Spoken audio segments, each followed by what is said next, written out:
Well, hello everyone. Happy Friday and welcome to another live lawn care live stream. My name is Ron Henry and I'm here to help answer your lawn care questions. If this is the first time you've graced us with your presence on the channel or on the show, first of all, welcome. The way this works, super simple. On your screen, you will see a chat box, and in there, you'll enter your question, comment, concerns of the day, most related to lawn care, but depending on the concern, we might take that too. Sometimes I have the answers, sometimes I do not, but either way, we have an awesome time talking about lawn care. So let's see what we got in the live stream tonight. We got Jackie Bear leading it off saying, Brother Ron, thank you for all the great advice on the excellent stream, sir. I really appreciate that, Jackie. Thank you so much, sir, for that. I appreciate that. Guys, so I got a new computer set up, so bear with me. I think we've solved most of the technical problems we were having last week, so I'm just still getting some things sorted. So bear with me if there's any little challenges tonight, but we should have a great time. So thanks so much for that, Jackie. I appreciate you coming to hang out. You said thanks for all the great advice.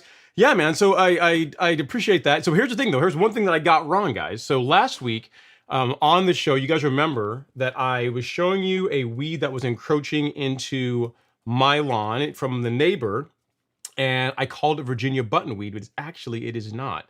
It is not. I'll actually show you guys. So the weed from last week was this, right? And I mistakenly called this Virginia buttonweed.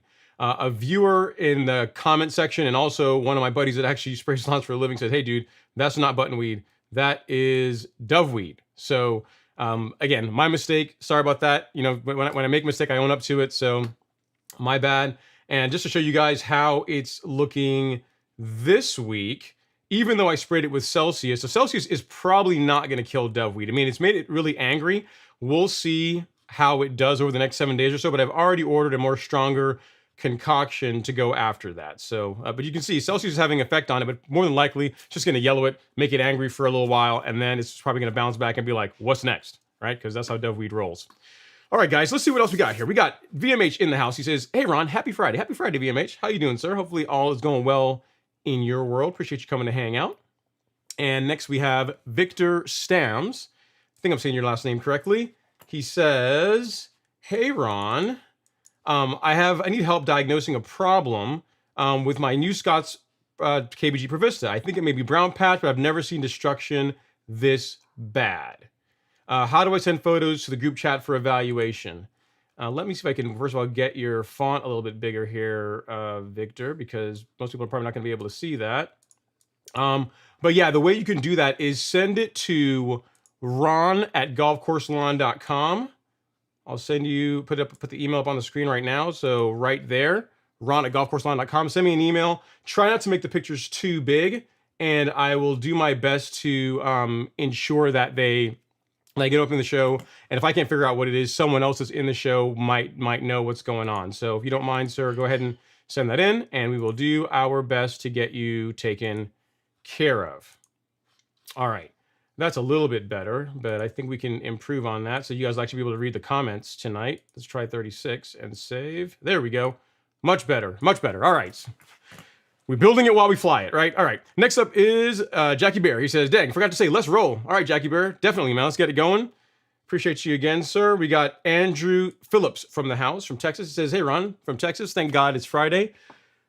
Indeed, man. It's been a busy week. This week, guys, you know, some weeks for me are busier than others. This week has been absolutely insane. Like literally, I was getting ready right up until the show's about to start. So I really appreciate, you know, I'm glad I made it, and appreciate that you guys come to hang out and spend some time with me on Friday night while we talk about lawn care. All right, next up is Ben Raham. Ben says, happy Friday, Ron. The good news is my old neighbor delivered my carbon kit and prodiamine. Bad news is I need reading glasses. I put 4 ounces per 1,000 prodiamine instead of 0.4. No weeds, maybe. No more Bermuda. Yeah, dude, that's, what would that be? Wow. That would be like 10 times, almost 10, a little over 10 times the application rate. That's up there, man. That's up there. Yeah, that's way too, way too much. Way too much. So, hopefully, yeah, I mean, I'll put you this way, Ben, if there's any grass type to do that to and have a chance of it surviving, it's Bermuda, right? So it will likely come back without too much issue, let's hope. But I mean, I don't recommend that. So, you know, going forward now, right? 0.40, that's half rate. 0.4 dry ounces, 0.40 dry ounces. So just under half an ounce, dry ounces per 1,000 square feet with a gallon of water is what you're after. So you did quite a bit more than that. So we'll see how it comes back. Appreciate you reaching out to me and letting me know about that. But that's no fun, man. I'm sorry to hear that. Sorry to hear that. Okay, next up we got Thin Cut in the house. He says, I applied Fungicide on the 1st of the month, sprayed crabgrass and Bermuda in my zoysia plot, and I'm getting great results. I have more Bermuda in my zoysia than I thought. Nice, man. That's good. That's great. So yeah, Fungicide is a great product. I got to tell you, so tomorrow morning, if you guys want, I'll do an update for the YouTube stories and show you guys the Bermuda that was in the mulch beds. But that one application, that single application of glyphosate and Fungicide has done the thing, man. It's done the deed. Bermuda is not coming back in the flower beds. Now, will some get in there probably next year as some of the runners get past like the little bricks that I have and get back in the bed? Probably, quite possibly. But as far as being a really effective combination for knocking out Bermuda, Fungicide and glyphosate, excellent. And in your case, where you're just trying to get rid of Bermuda and crabgrass, Fungicide is doing a good job. So Thin Cut, just out of curiosity, what rate did you apply it with? You didn't say that in your comments, so definitely let me know what rate you use, what application rate, just to for anyone else that might have a zoysia lawn that's trying to get rid of some Bermuda and crabgrass, so they can know what so good starting point. Because it sounds like you're getting good results, which is great stuff. All right, yeah, Victor. So I'll look out for those pictures from you. I see. I got them right here. Looks like a bunch you sent. Goodness gracious. I will see what we can do with all that. You got a whole bunch of them here. I'll try and get some of these up in the live stream as we work through this. You got a bunch, but yeah, we'll make it work. I'll look through them here really quick, and then I'll get them up on the show, and we can all diagnose it together, right? How about that? All right, next up is VMH. He says, I'm now a believer. Once we reel mowing, I don't want to go back to rotary mowing. It does make a difference. It's the thing with reel mowing is that if you have the time, right? If you have the time to make the commitment to being able to get out there a couple times a week and mow your lawn and keep it looking nice, doing what it takes to get a good looking lawn with reel mowing, it really is a game changer. Like on grass that tolerates being cut shorter, where a reel mower really shines, like your Bermuda, your zoysia, Kentucky bluegrass, rye, it just looks, it gives it an appearance that you just don't get with a rotary. I mean, a sharp rotary does a pretty good job, but a reel mower will be something else.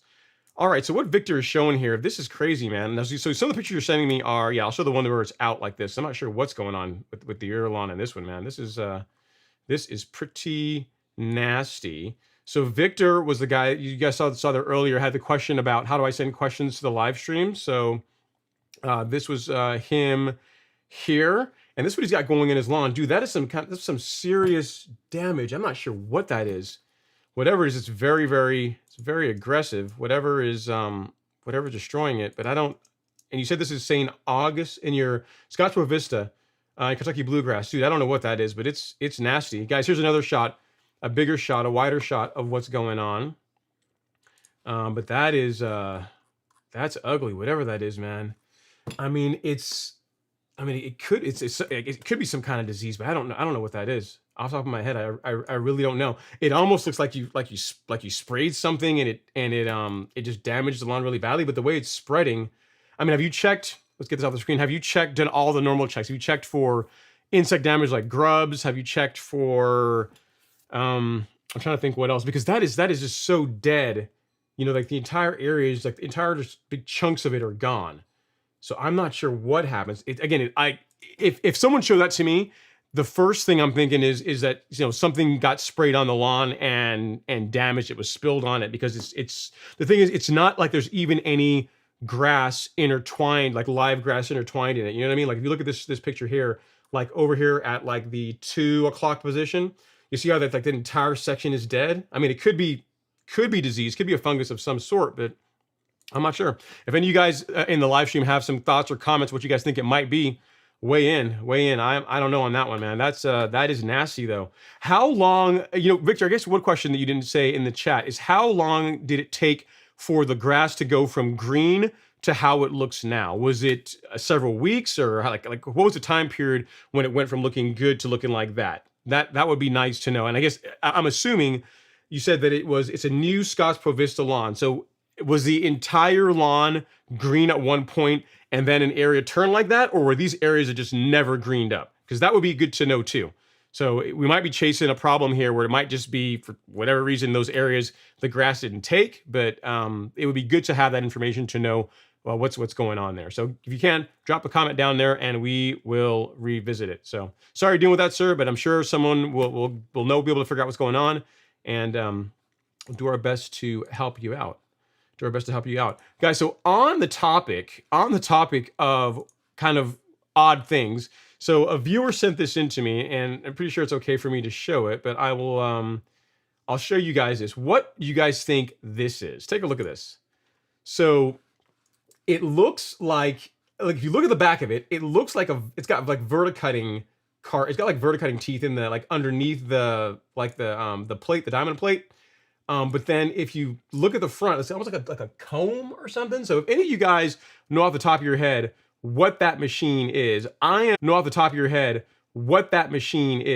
am thinking it's a verticutter of some sort. It's almost like the teeth are there to maybe like comb the grass up or something. I don't know, you know what I mean? But I've never seen one of those. So if you guys have any idea, I'm sure, you know, there's some pros in here. They'll know exactly what that is. If you guys know, weigh in the comments section, because that is a first for me. Never seen that. It looks cool. It looks pretty gnarly, right?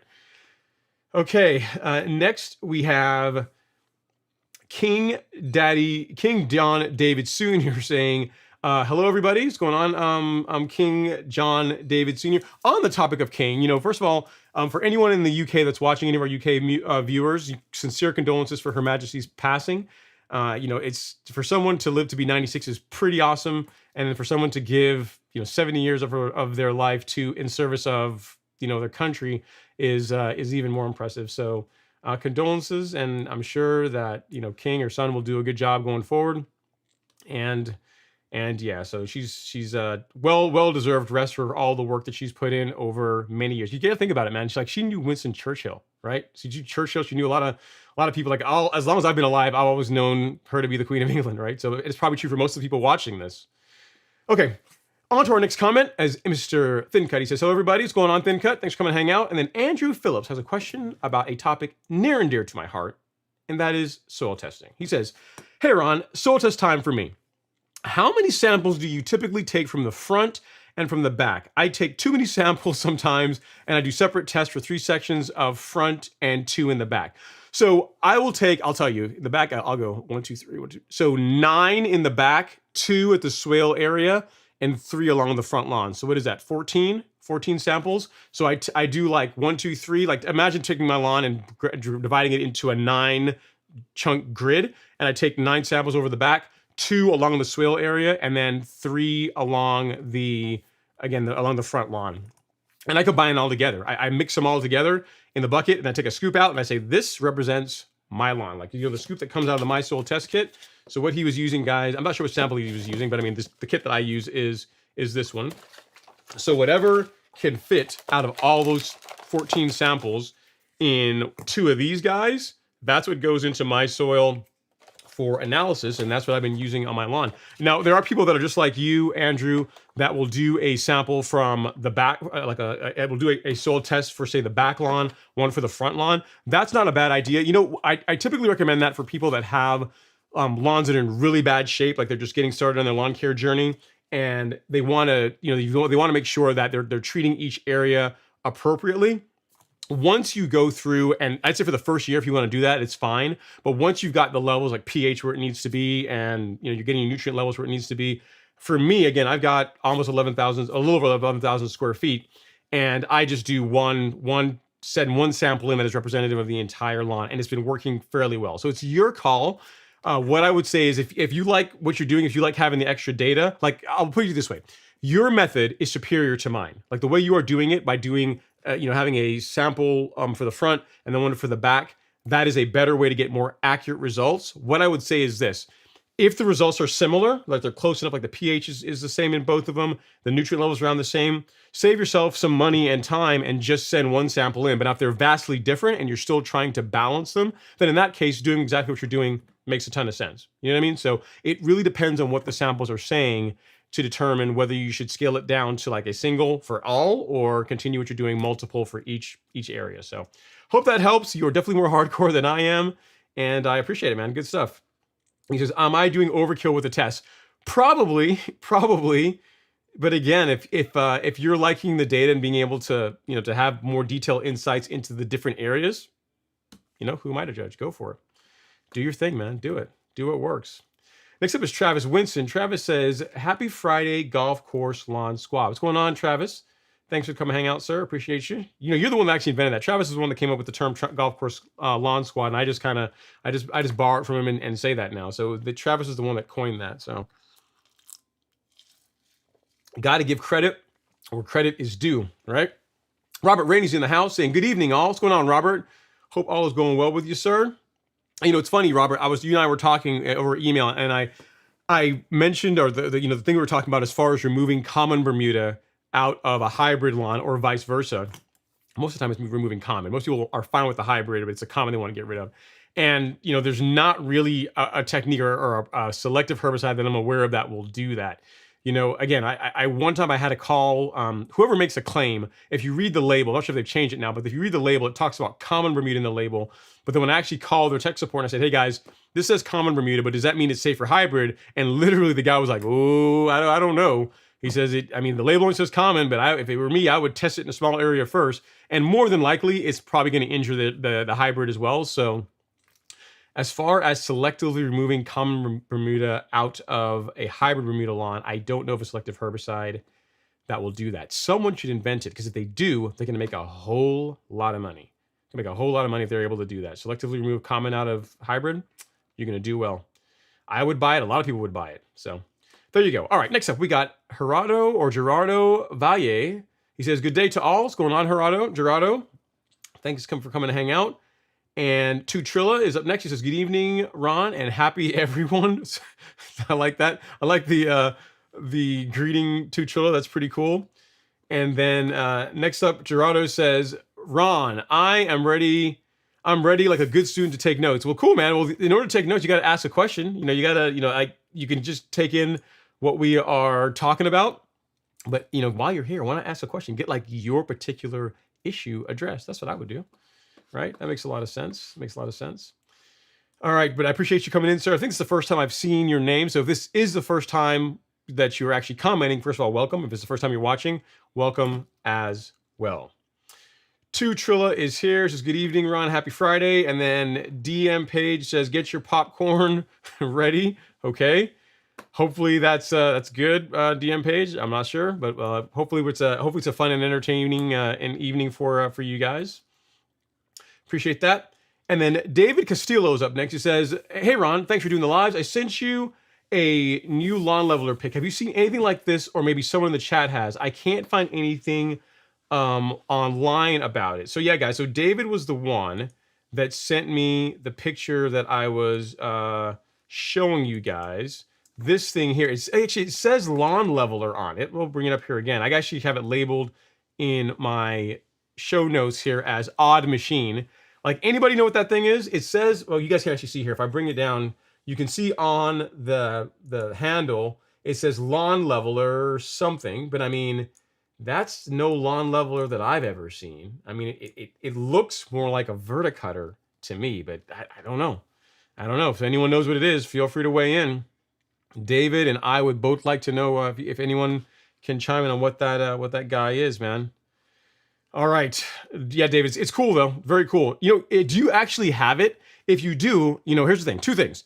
If you own that, if that's your machine or you have access to it, you should, don't maybe find like a part of your lawn that's not, that you don't care about too much. You should fire it up and let's see what it does. And that will give us a pretty good idea. Now it does look like, what I look at the picture again, David, if you look here on the front of it, so like, let's see, like you see the bar, the little aluminum bar, there's like a bracket that's connected to the red, a front roller almost.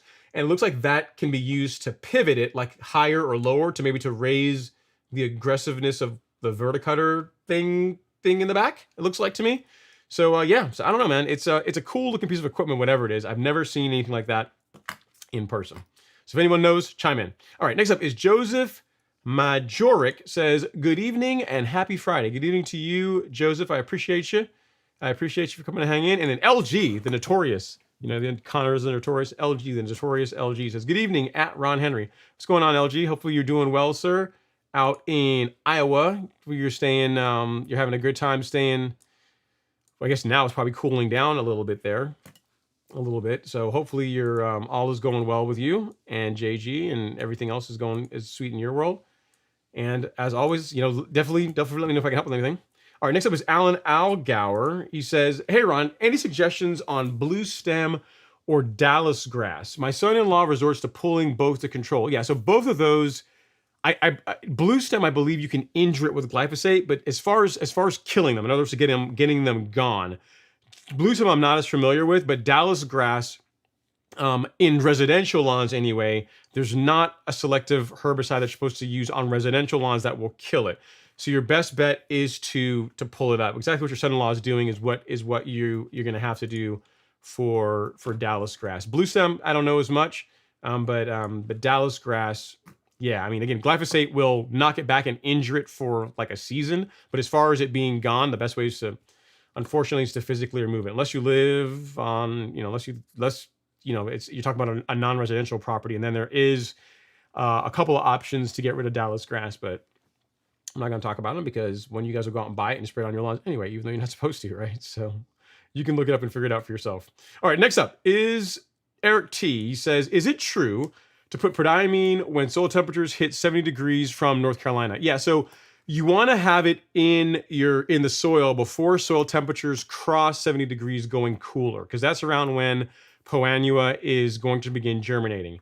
So not when soil temps hit, this applies to both the spring and the fall. Like if you wait for soil temperatures to hit 70 degrees consistently and then you apply a pre-emergent, you're too late. Same thing with crabgrass in the spring. Like whenever soil temps start to get to 55 degrees, they're averaging 55 degrees. That's when crabgrass can begin germinating and become a problem in your lawn. So you want to have the pre-emergent down before that. Again, it's in the name. So prior to the weeds emerging is when you want to have it done. Now, do you need to do it super early? Not necessarily, but Eric, I am of the opinion that a bit early is better than a bit late when it comes to pre-emergence. So yes, you want to put it out before soil temps cross 70 degrees going cooler, cooling off. So hope that helps. Hope that clarifies the answer. So if you're at 70, it's a little bit too late. You should be doing it a bit before that. Put it this way, soil temps are definitely above 70 degrees still in this area, and there are lawns that are being already sprayed with pre-emergent in my subdivision. So take that for what it's worth. Now again, some of this is because these companies have lots of lawns to treat and they want to get out there a little bit earlier, but just getting it done early is better than late if your thing is to minimize POA and other problem weeds in your lawn. All right, next up is William Pedersen. He says, hey Ron, I have common Bermuda and hybrid Bermuda. How low can you cut common Bermuda? That's a good question. So here's the thing. You'll be able to tell. I would say 3/4 of an inch is what both hybrid and common will tolerate fairly well. Cut it and see, because every lawn is different. Every lawn is different. Some lawns will tolerate being cut at 3/4 of an inch all day long. Some will tolerate being cut at 1/2 an inch all day long and be fine. The hybrid, you'll be able to cut lower than the common in most cases, and it still look good. Common does not typically like being cut as short as hybrid does. So how low will the common tolerate? 3/4 of an inch should be fine, but you'll be able to tell. What I would say, if you want to be conservative, is slowly work your way down. And then when the common starts getting discolored or starts looking angry, if your goal is to keep them both looking nice, then back it off a little bit. You know what I mean? So the hybrid will go lower than, or will tolerate being cut lower and maintain its color than the common will. So hope that helps, William. I don't have a straight answer for you saying 1/2 an inch is exactly it, because it'll vary between lawns. All right, next up is Ulysses Burris. He says, hey, what's up, Ron? My hybrid Bermuda looks greener at 3 inches versus shorter. Any ideas why? Couple of reasons. It depends, two things. It depends on how much shorter you're cutting it from 3 inches, and it also depends on mowing frequency. So at 3 inches, most grasses are going to be pretty green, right? There's going to be plenty of leaf. It should look nice and green. Bermuda, like say you have like Tifway 419.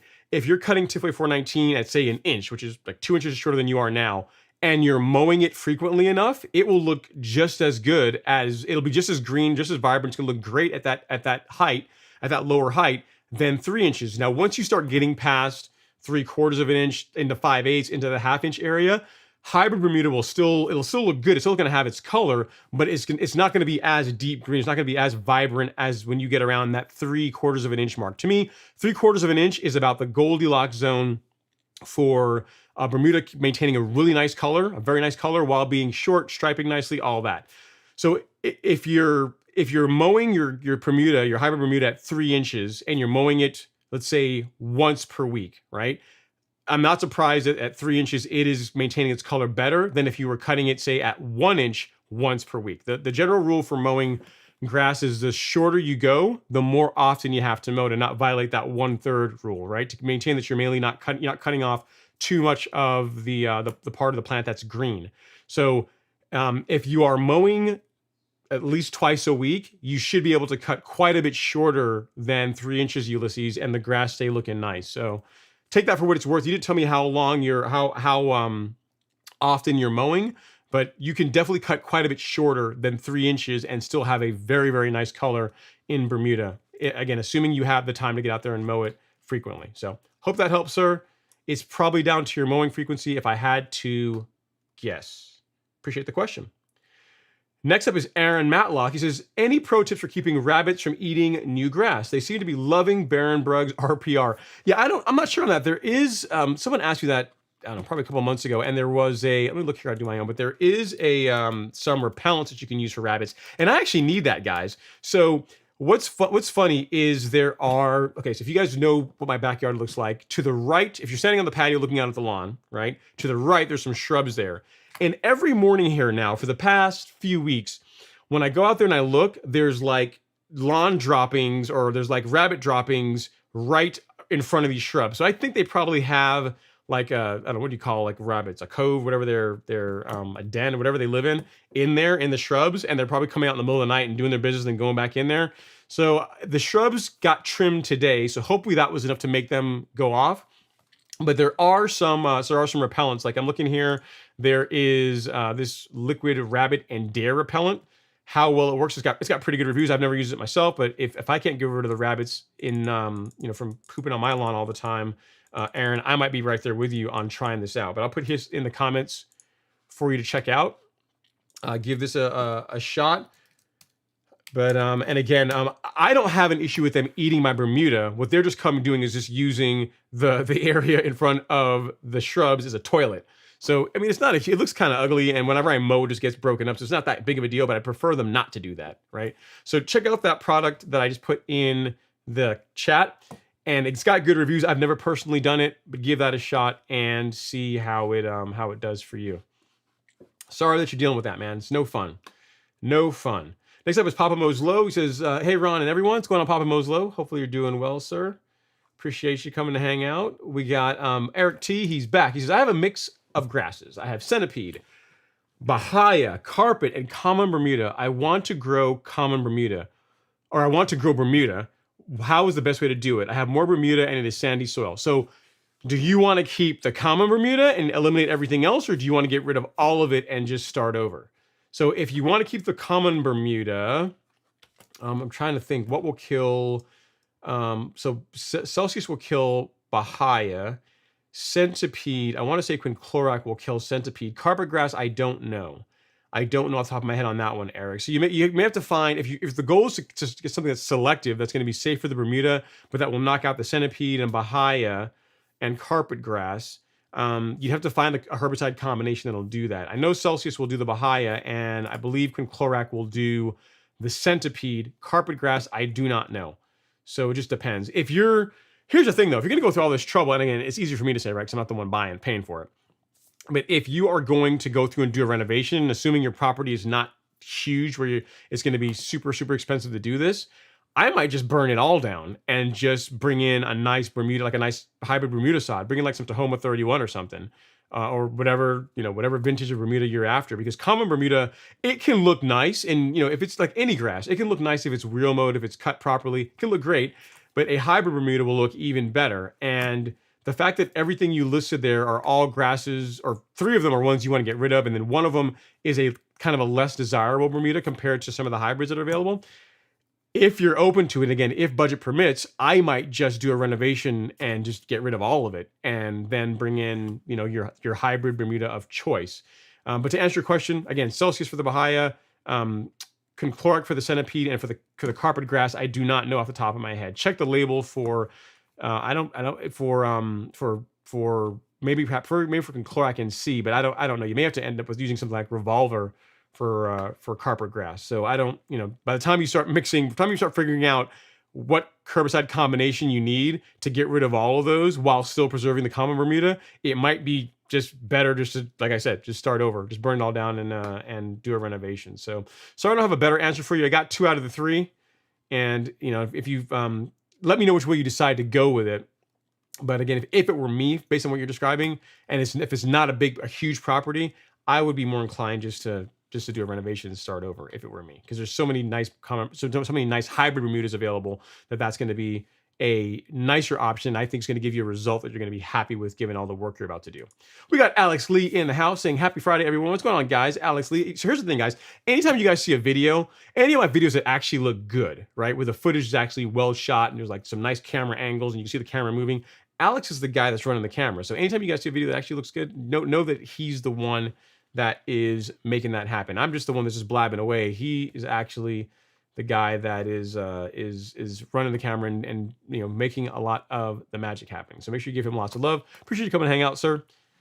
And hopefully everything is going well. We got to get together tomorrow, man. It should be a good time. It should be UFC. We got Formula 1 qualifying, and then UFC tomorrow night. Should be a good time. Good time. All right, next up we got Jason Sewell, where he says, "A happy Friday, and thanks, Ron, for all you do to educate and inform." I do my best, man. I mean, I don't always get it right. I make mistakes. Like last week, I was calling, what was I doing? I was calling Virginia buttonweed, doveweed, and it happens. But you know, I know that it was not out of malice. Like everyone else, I make mistakes, and I do my best to try and help out and to share what I know with you guys. So I appreciate you guys coming to hang out with me and talk about lawn care. Always fun. All right, next up is Victor. He says, "I sent a video as well, Ron." Video, I don't have an easy way to do, Victor. I don't have an easy way to do video, because I tend to have to load that up ahead of time to make that work. If it's really small, I might be able to, but it's got I tend to have that ahead of time to just drop that in the live stream. So, but anyway, again, answer the question as far as what I asked earlier, as if the areas that were bad. So guys, for any of you guys that are joining, we got like 85 people in here right now. And guys, if you guys wouldn't mind hitting that like button, like, you know, smash the like button. I'd really, really appreciate that. It doesn't cost you guys anything, and it's a great way to support the channel. So Victor was having an issue with some problem areas in his lawn, where if you look there, this is some Provista Kentucky bluegrass. Is that what it is, Victor? Where it's looking really splotchy and nasty looking. And the question I had for him, and maybe you guys can maybe have an idea what it is if it's always looked like that, or was it all nice and green and then it got like that? Because I've not seen disease take out such big areas like that all in one go. Again, it looks like to me like almost like something got spilled on the grass more so than something else. I mean, it could be insect damage too. I mean, obviously check for grubs. Like take the grass, try and pull it up and see if there's a grub issue. But I'm not sure again. I'm not sure on that one. I mean, Ben is here too. He says, "Looks like grubs." It could be. It very well could be grubs, Ben. I agree. So Victor, the way you can check for that, we'll put Victor's comment back up here. The way you can check for that is go the areas that are dead.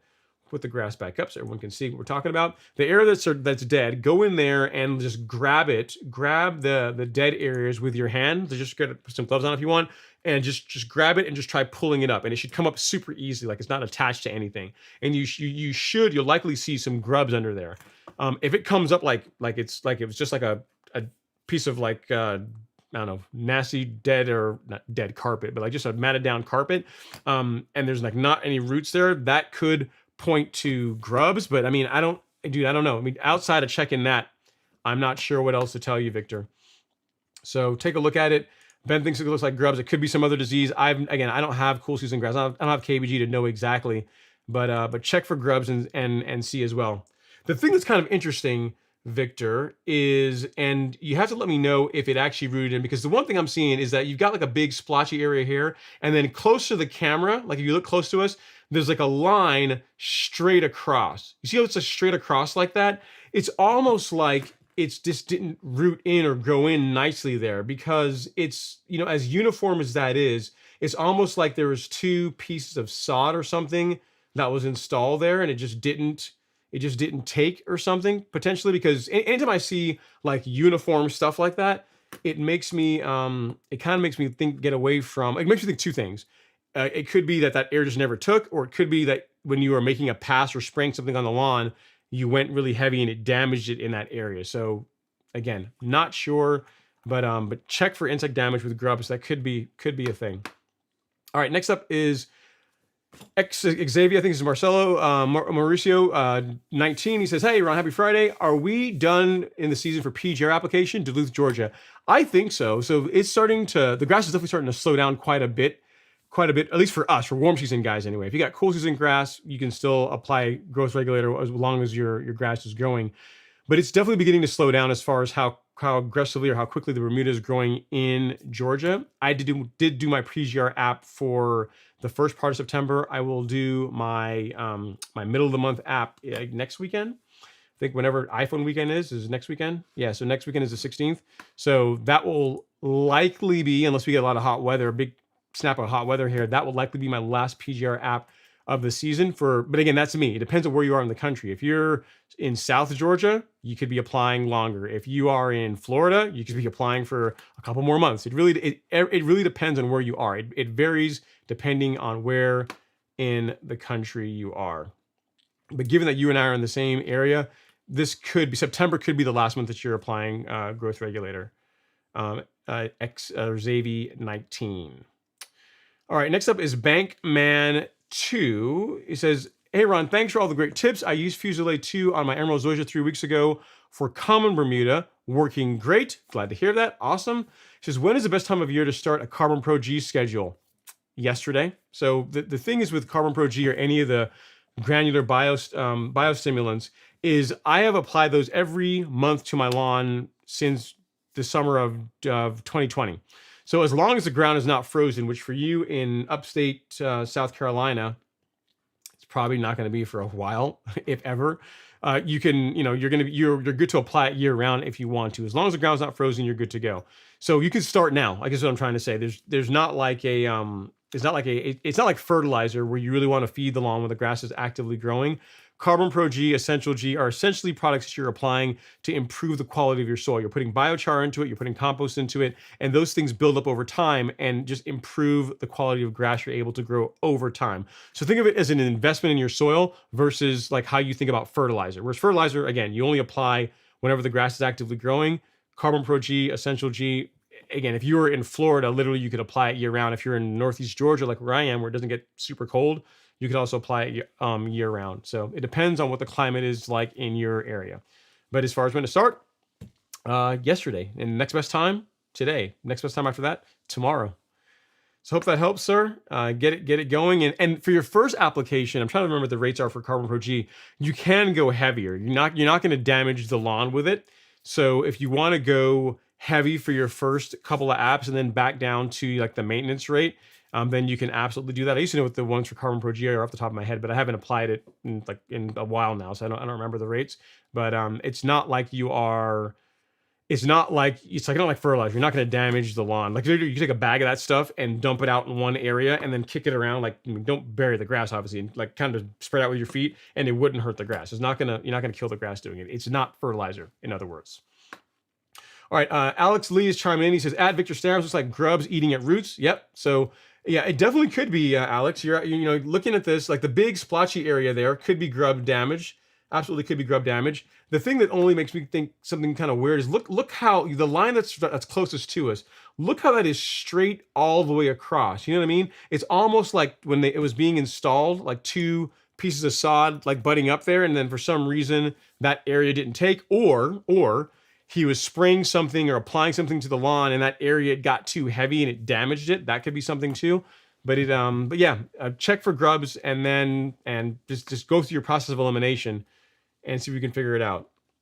Let's see what Tavares Allen says. He says, "At Victor Stams, was your Scotch Pro Vista sod or seed? And how old is the lawn? If new sod, you have to check that it was laid down on good debris-free bed. Very strange for Vista to look like that. So then you got Tavares Allen's thinking that that's abnormal. So yeah, that's what I'm thinking, man. I'm thinking insulation issue, probably, or I'm gonna say insulation issue, but a problem with certain areas not taking due to that one line that's going across like that, or potentially insect damage. So could be grubs, but I mean, I have not seen. I mean, maybe you guys have, but I've never seen grubs eat like the back area. That looks like what you could see for grubs. It's kind of ununiform and nasty looking, but I've not seen grubs eat a straight line across like that. And also, if you look there in the back, you look at like the 2 o'clock section, you see like there's can I scroll in? I can do this. Yeah, if you see like right like I don't know, like where the gate is there, you see how it's like a straight line, like the sod or whatever was put in was there, and there's like a straight line of where it just didn't take or is not growing in. It's almost like it just didn't, like the, again, however it was installed or what it was installed on, like there was some problem and that area just didn't take. Is what, the more I look at it, the more I'm leaning towards that. But again, just, you got plenty of things to check out. Like, go through the process of elimination. Did you apply anything that might burn the lawn and cause that kind of damage? I mean, you're probably going to say no. Could it be insect damage? I kind of doubt it, but you can check and see, do a pull test and check. And then the third thing is what Tavares is saying is, make sure, as far as, because you did say it was a new lawn. If it was put in by sod, which I'm kind of looking at it, I'd imagine it was, maybe it's an insulation issue or something, again, something going on with the soil that's not allowing, that didn't help it take in that one spot. You know what I mean? So you got a couple things to try and let us know. And then, okay, so he's chiming in more. He says 3 weeks for disease progression, never greened up from sod placement. It never greened up from placement. Color progressively worsening to what you see now. This is killing me. I got this grass to real mow. Sterling 51 hangs in the balance. Okay, so you're assuming it's, here's the thing, you're assuming that's disease progression. So you're saying it never looked nice, it never really looked good. So what it could be is whatever's going on in that one area, it just took 3 weeks for the grass to completely die out. It could be that, you know what I mean? Instead of it being a disease problem, it could be. But like, from what I understand, the Provista line from Scott's, which again, I don't have any myself, but like, it's supposed to be more disease resistant. You're supposed to be able to spray, at least on the St. Augustine, I think it's actually like glyphosate tolerant, I believe is what I heard. And so in other words, it's supposed to be a very good option as far as as far as different grass types. For St. Augustine, I know Alan loves his. With the KBG, I don't know as much, but it's just the uniformity of it makes me feel like that area just didn't take well. So I would not necessarily say that it took 3 weeks for the disease to kill it. It could be 3 weeks for the sod that never really rooted in to die off. That could be what's going on as well. So I'm again, just looking at it, I've never seen one insect damage or disease damage that was just so uniform. You know what I mean? Like, a lot of times for like large patch, or you should have on the screen while I'm talking about it. For like large patch or some of the other ones, you'll see like a nice ring. But the way this is, and how you can see uniformity to it, it's like just certain areas just didn't root in and died out for some reason, unfortunately. Okay. All right. So we beat that one to death. All right, next up is Lavendi. Lavendi says, my house is only 2 years old and I have an area in the back that I suspect may have a lot of rocks or pieces of concrete. What is the best course of action to try and find them? A reason, you said, or resod. Okay, so the way that I would say go about it is to just do the screwdriver test. Get yourself a screwdriver, particularly a longer one if you can, like a 12-inch not the handle, but the screwdriver portion of it, 12 inches or longer, and then just walk around in the areas that have problems and try pushing it down into the soil. And you should be able to get it down. Now, granted, you might find small rocks here and there, but in areas where this has been a problem, like on Alex's brother-in-law's house, or his brother-in-law's a neighbor. So Alex's brother-in-law is a neighbor, where we found that big rock, big chunk of concrete that we took out of the lawn. Literally, you would take a screwdriver and you push it down, and it would go down like maybe an inch and a half. Like, it was like you push it and like click, like right away, and you could tell there was something really hard near the surface. So that's what I would say. That's an easy way to determine if there's some kind of trash or debris. Like if there's a piece of plywood or a big rock, or if they dumped out concrete in your lawn, which is unfortunately happens, a long screwdriver is going to be an easy way to find that. And as far as the best course of action to correct it, once you do find it, depending on how big it is, I mean, obviously you want to dig it out and remove it. You may have to backfill it with like some fill dirt and just lay the sod back down and then go from there. So it just depends on how bad it is, what you find. You might not have to resod the entire area. It just depends on a couple of things, like how big the area is, how much damage you do to the existing grass, getting whatever is there out. You know, those two things are probably the biggest factors that are going to determine whether you need to resod after you're done removing the debris, assuming there is debris. Right? But a good screwdriver, trusty screwdriver will get you will get you the answer here pretty quickly. Victor Stam says, Alexander Lee, grubs early in the process. I had Japanese beetles eating my tree leaves, but didn't think they would get to my sod so soon. Okay, just again, there's an easy way to check for that, Victor. Just walk out there and literally just get a handful of the dead area and just grab it. And if it's grubs, it will come up super easily. You'll be able to grab it and it'll come up in your hand. It'll be the easiest grass, the easiest weeds you've ever pulled out in your entire life. It'll come up like super easily. So so check that. That's an easy way to check for grubs in your lawn. Easy way to check. Okay, Xavi19 is back. He says, I just got another set of TJet tips, including the white one. What is the white one best used for? So if the white one you're talking about, if you're talking about what comes in the Yard Mastery, with the Yard Mastery sprayer, the white one looks like this. It's a flood jet tip. This one is best for soil-based applications. So if you are applying products like pre-emergent, insecticide, fungicide, anything where a larger droplet size will work better because the goal is to get it down in the soil, then the flood jet tip, this one, will work better. The one that comes in the Yard Mastery sprayer, at least in my example, was white. So, but yeah, you know, that's what that one is designed for. You wouldn't want to use this one for spraying like your PGR or liquid fertilizer. You want to use something with a finer droplet for those types of products. So assuming that yours looks like that one, Xavier19, then save that for your pre-emergent or other soil-based products. So hope that helps, sir. And if you want, you can feel free to send me a picture of it to ron@golfcourselawn.com. I'll take a look at it and I'll tell you, yeah, that one is the flood jet tip. So what you're going to find is that you have the flood jet tip, you have the air induction tip, which I don't think Yard Mastery includes one of these. This one is kind of like the middle ground. It's kind of in between the one that's best for foliar-based apps and a flood jet tip. So this one you could kind of do both things with, but really, you know, for pre-emergent, the flood jet's better. But I don't believe Yard Mastery includes this one. I think what you get is just the flood jet and the foliar tip. I believe. I can check the product description and see, but I believe that is what all that comes with. So hope that helps, Xavier19. If you have any other questions, let me know. Victor's back. He says, Tavares, they laid down on a healthy bed of soil after killing the old lawn and laid the new Provista down on top of that. I don't know, man. I'm not sure, Victor. Maybe just didn't take? It didn't root in? You know, depending on how long it's been, you might be able to talk to them and say, hey, listen, we installed this and these areas just didn't take. Can you come and reinstall or come put some fresh sod in these areas that never grew in? And see what they say. Especially, you know, if you are certain that there's nothing that you did that caused the problem. Again, looking at it, how uniform some of the dead areas are, it almost looks like just some areas that didn't root in properly for some reason, would be my guess. That'd be my guess. All right, next up is Mike J 305 says, Ron, you're the man. I don't know about that, man. I try my best. Again, I enjoy helping people and I do try my best. I don't know about that, but thank you so much for the kind words. I really do appreciate it. It's way nicer than some things that people say to me, so I'll take the nice when I can get it, right? All right.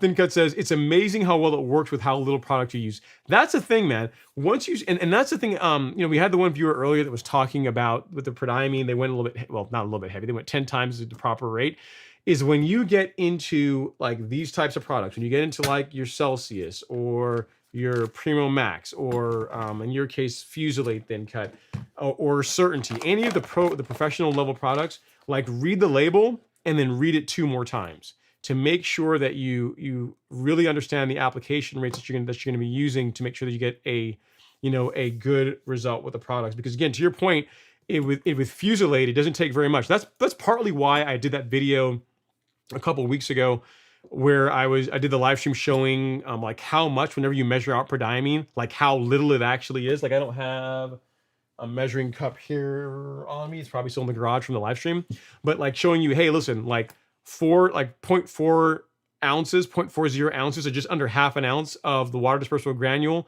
does not look like a lot of product. And this is what it looks like. It looks like hardly anything, but this is all you need for 1,000 square feet of Bermuda. That's all you need, right? So, and a lot of times whenever you look at, when you start using these products, you read the label and you measure it out and it doesn't look like a whole lot, that's, I mean, just if the label says that, go by that. Go by the rate that they give you.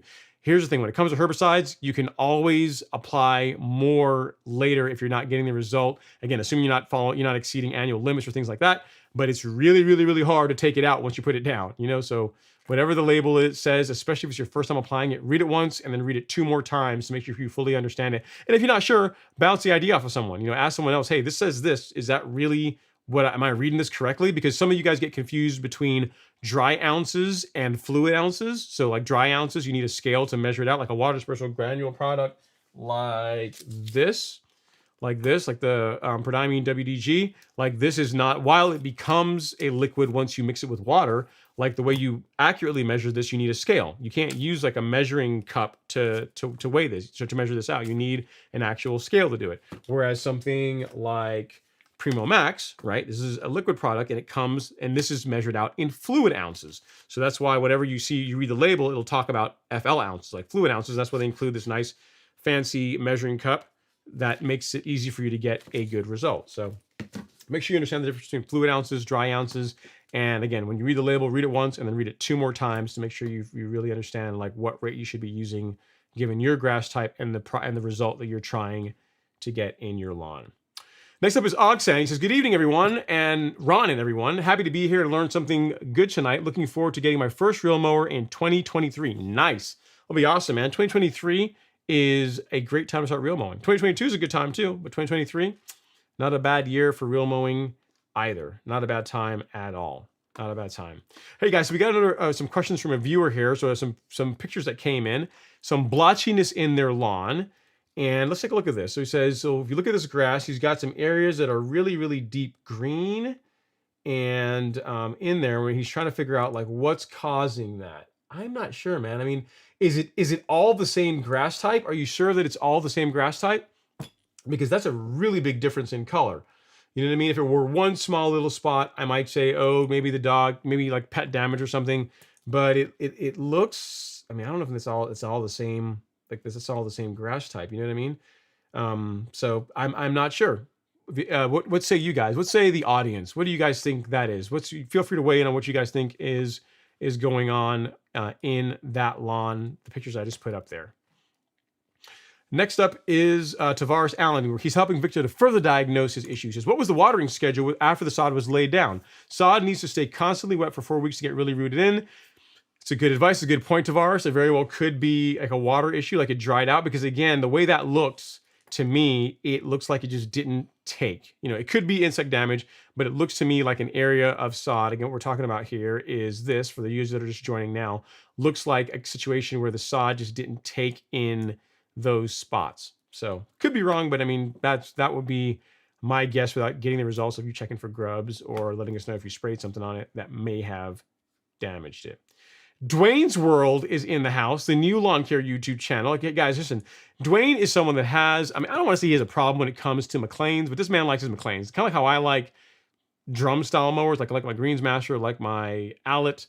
So Dwayne's vintage is for when it comes to real mowers is the Mclean. So if you guys want to check out some really cool Mclean content, a man that has more Mcleans than probably anyone else. I'm trying to think if I know anyone else that has more Mcleans than Dwayne, and I don't. Feel free to check his new channel out. Give him some love. He does a good job on the content, and he's just having a fun time with it. She says, happy Friday, sir. Just living the dream. I have a different level of respect for you and all you do. You must get 48 hours in a day versus the rest of us. Keep up the great work. Dude, if you saw what my work calendar is like, and then like the schedule that I use for being able to produce content, it's like I look forward to the weekends because I make sure I carve out some time to just sit back and do a little bit of nothing. And by a little bit of nothing, it's still like watching Formula One or mowing the lawn or, you know, or tomorrow night watching UFC, just something to kind of decompress. But I like working, man. I love it. I mean, I am someone, I'm one of these people that could, like, the retirement sounds incredibly boring. Like I could never, I don't think I could ever like truly retire in the traditional sense, like sit around, just sit on the beach and drink cocktails all day and just do nothing. All would happen is I would stop working at whatever I'm doing now for work and just start doing something else. So I love it. I enjoy it, man. I mean, life is about accomplishing things, right? So, you know, we're not around for too long. So while we're here, why not make the most of it? Like, plan to sleep, time to sleep when you're dead. All right, next up is LG. He says, good evening, Xavi19. And then Dwayne's World says, sorry, no questions, typo, LOL. Thanks for all you do. I really appreciate it, Dwayne's World. And then Papa Mo's Low is weighing in. He says, that leveling machine looks like it would be used to till the soil to level it. So yeah, the machine that he's talking about, guys. So the people that have just joined the live stream here after the fact, we got this picture from a viewer for a machine that has got the label lawn leveler. You see the plate that's on there, it says lawn leveler, but it's definitely not a lawn leveler in the sense of what we think about when it comes to leveling a lawn. You see how it's got, looks like tilling blades or verticutting blades there, and like a fork in the front. So it's an interesting piece of equipment. You know, to Papa Mo's Low's point, it looks like a machine that would be used to till the soil and then like just level it. To your point, yeah, it looks more destructive in nature as far as how it would level than what I think about when it comes to like my trusty leveling rake. You know what I mean, Papa Mo's Low? But I guess depending on where you're starting, it might be the machine for the job, right? All right. Next is Mr. Scott. He says, hey, Ron, happy Friday. Can you show me pictures of crabgrass as it starts to emerge? I found some small clumps that were easily pulled out by hand and stand out in color to my zoysia. I want to be sure. I don't actually have any pictures of crabgrass on me. I don't. I have some in my back lawn that, you know, came in with the top dressing. But what can I say for, well, crabgrass and zoysia, because crabgrass has a thicker leaf compared to Bermuda, and zoysia also has a thicker leaf too. What can I tell you? When crabgrass tends to emerge, one thing that's interesting about it is when it comes out and it begins to grow, it goes up and then it kind of spreads out. It's almost like it's trying to push the existing lawn away to make room for it to grow. I don't have any pictures of it, but you know what? I should be able to find pictures of crabgrass. I mean, I can just show you. The Google will show us crabgrass because I've got some in my lawn, but I don't actually have any pictures handy. Let's see if we can find a good picture of some crabgrass. No, there's actually crabgrass seed. Why on earth would you ever want to purposely plant crabgrass? Heavens to Murgatroyds. Let's see here. That doesn't look like crab. It says it's like crabgrass. It doesn't look like crabgrass to me. Yeah, some of the stuff looks like other stuff other than crabgrass. Send me a picture of it, and I'll tell you for sure. Yeah, this looks like crabgrass. This is a good one here. Here we go. So let's see. Open image in a new tab like that.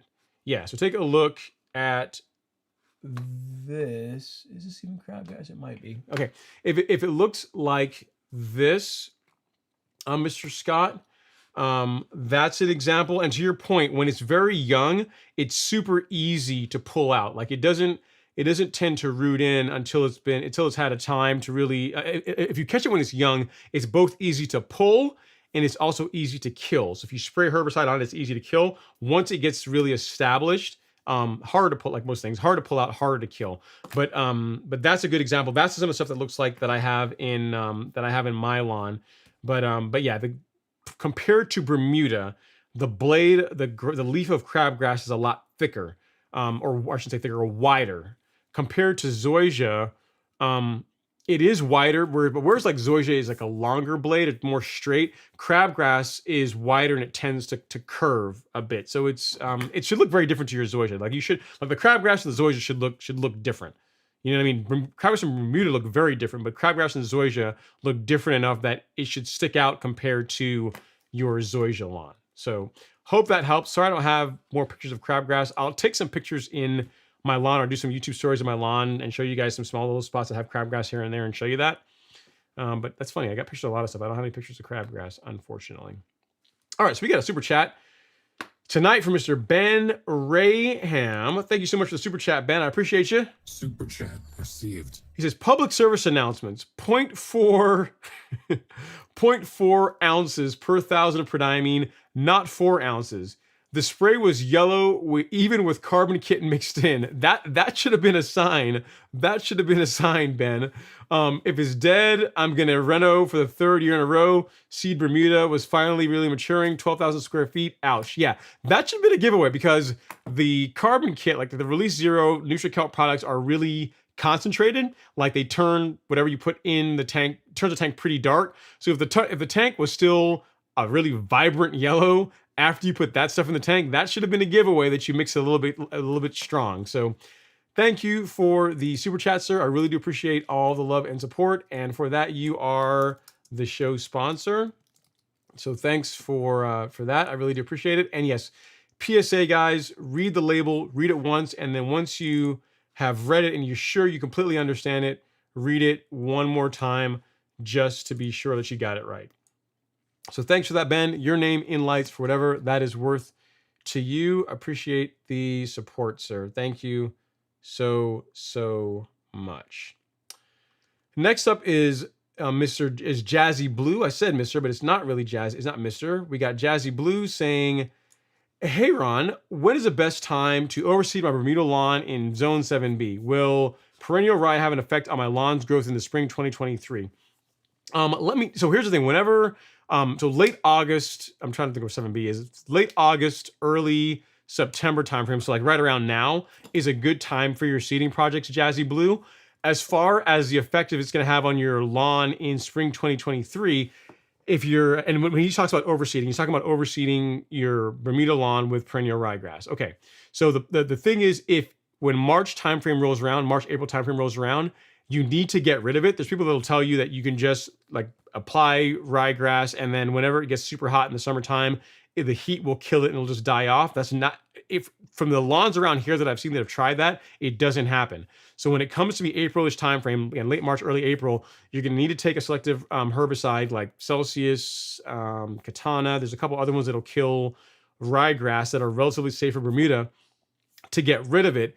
And what you might find is from doing that, because you're essentially spraying herbicide on Bermuda when it is coming out of dormancy or when it's trying to catch its legs, is you might slow down green up by a little bit. You're not going to permanently hurt the Bermuda by doing this, but you really want to get rid of the ryegrass if you want the Bermuda to look good, because here's what will happen if you don't do it. I've seen this happen in a couple lawns in the neighborhood, is June timeframe will roll around and the Bermuda will not have really gotten really nice and thick and filled out nicely, and the ryegrass is going to look really disgusting. It's going to be like little, it's going to look almost like little like, it looks almost like seed heads, like really discolored seed heads sticking up all throughout the lawn. Just looks ugly because you've got the Bermuda's not looking good and the ryegrass is like it's trying to die, but it won't die. And this was in June.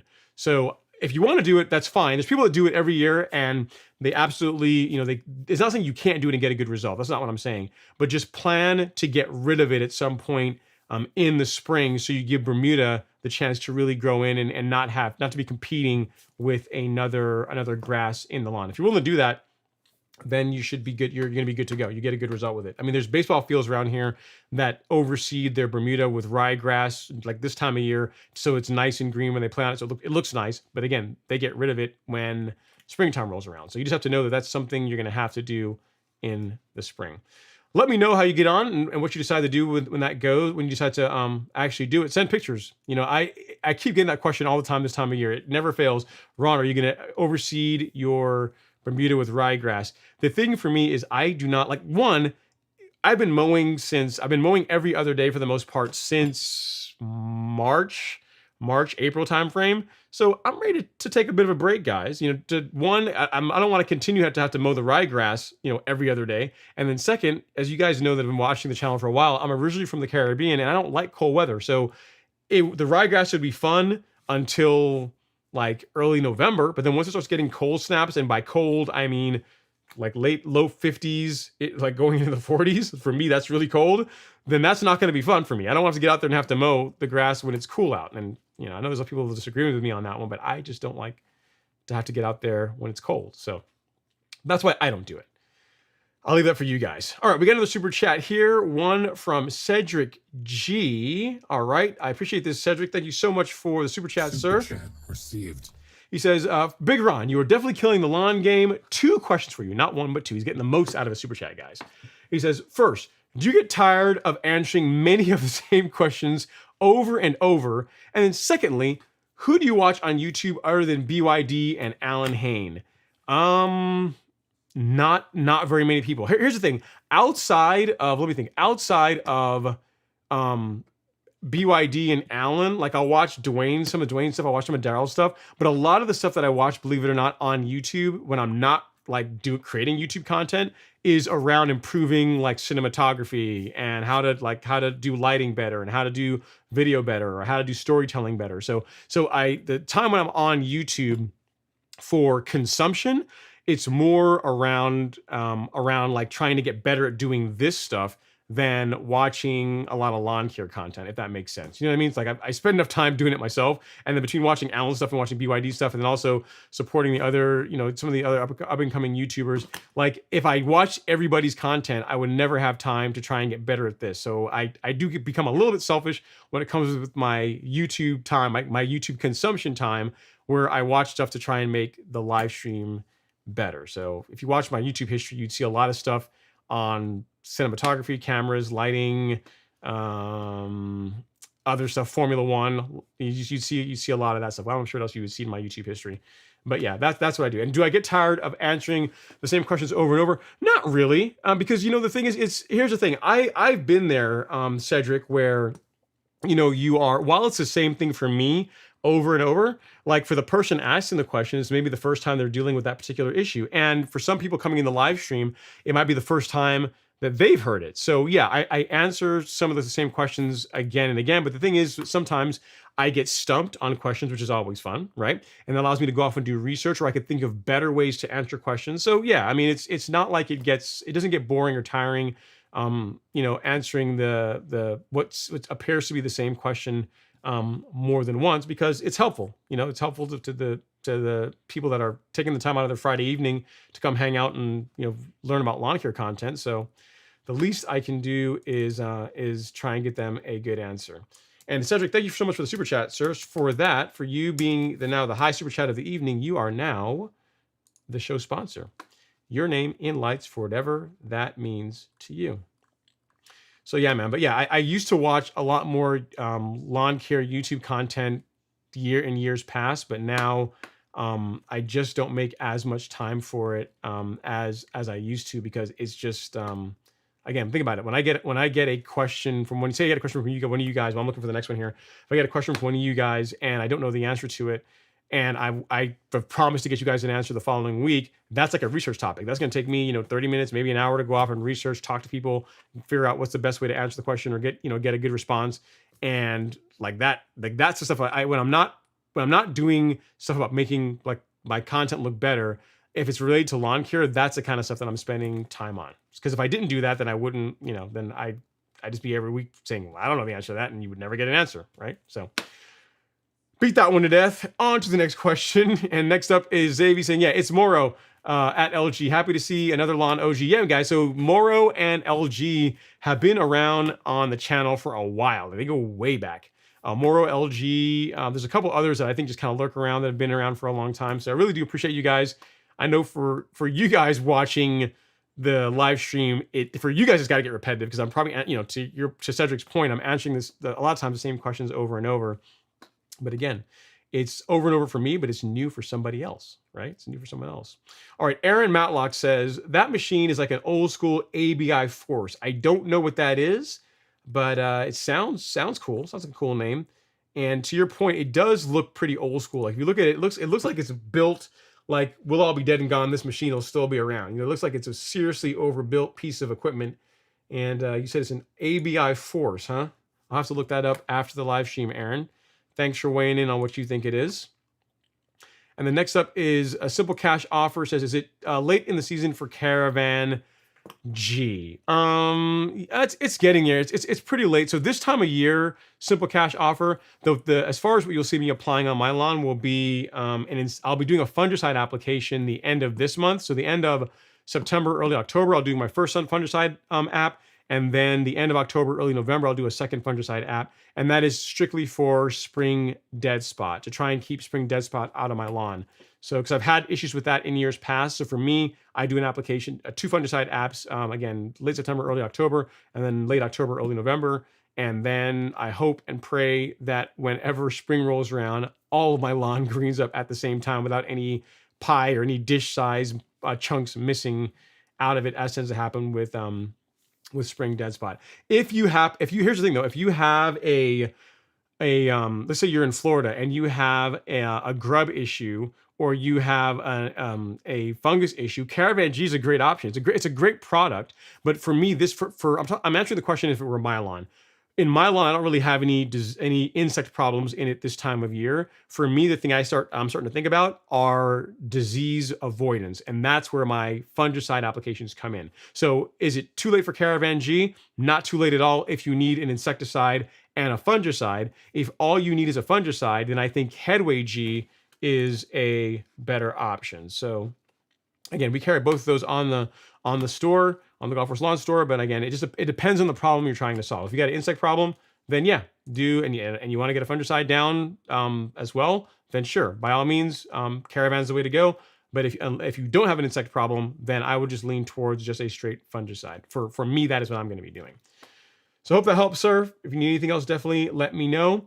Jason Sewell says, Princep arrived, and now it's time for the Prodiamine Princep image cocktail you covered last week. Yeah, and that's another one, guys. So on the live stream last week, I was sitting there saying, when I rewatched it after the fact, I caught my mistake, but I was talking about like Princep, Prodiamine, and image, and I was saying like, Prodiamine is your pre-emergent. Princep is also pre-emergent, and the image is the only one that is strictly a post-emergent herbicide, right? The reason why because I always group Princep in along with image. When I was talking about post-emergence, I grouped the two of them together. But if you're trying to be strictly accurate, Prodiamine and Princep are both pre-emergents, and image is the one that is a post-emergent.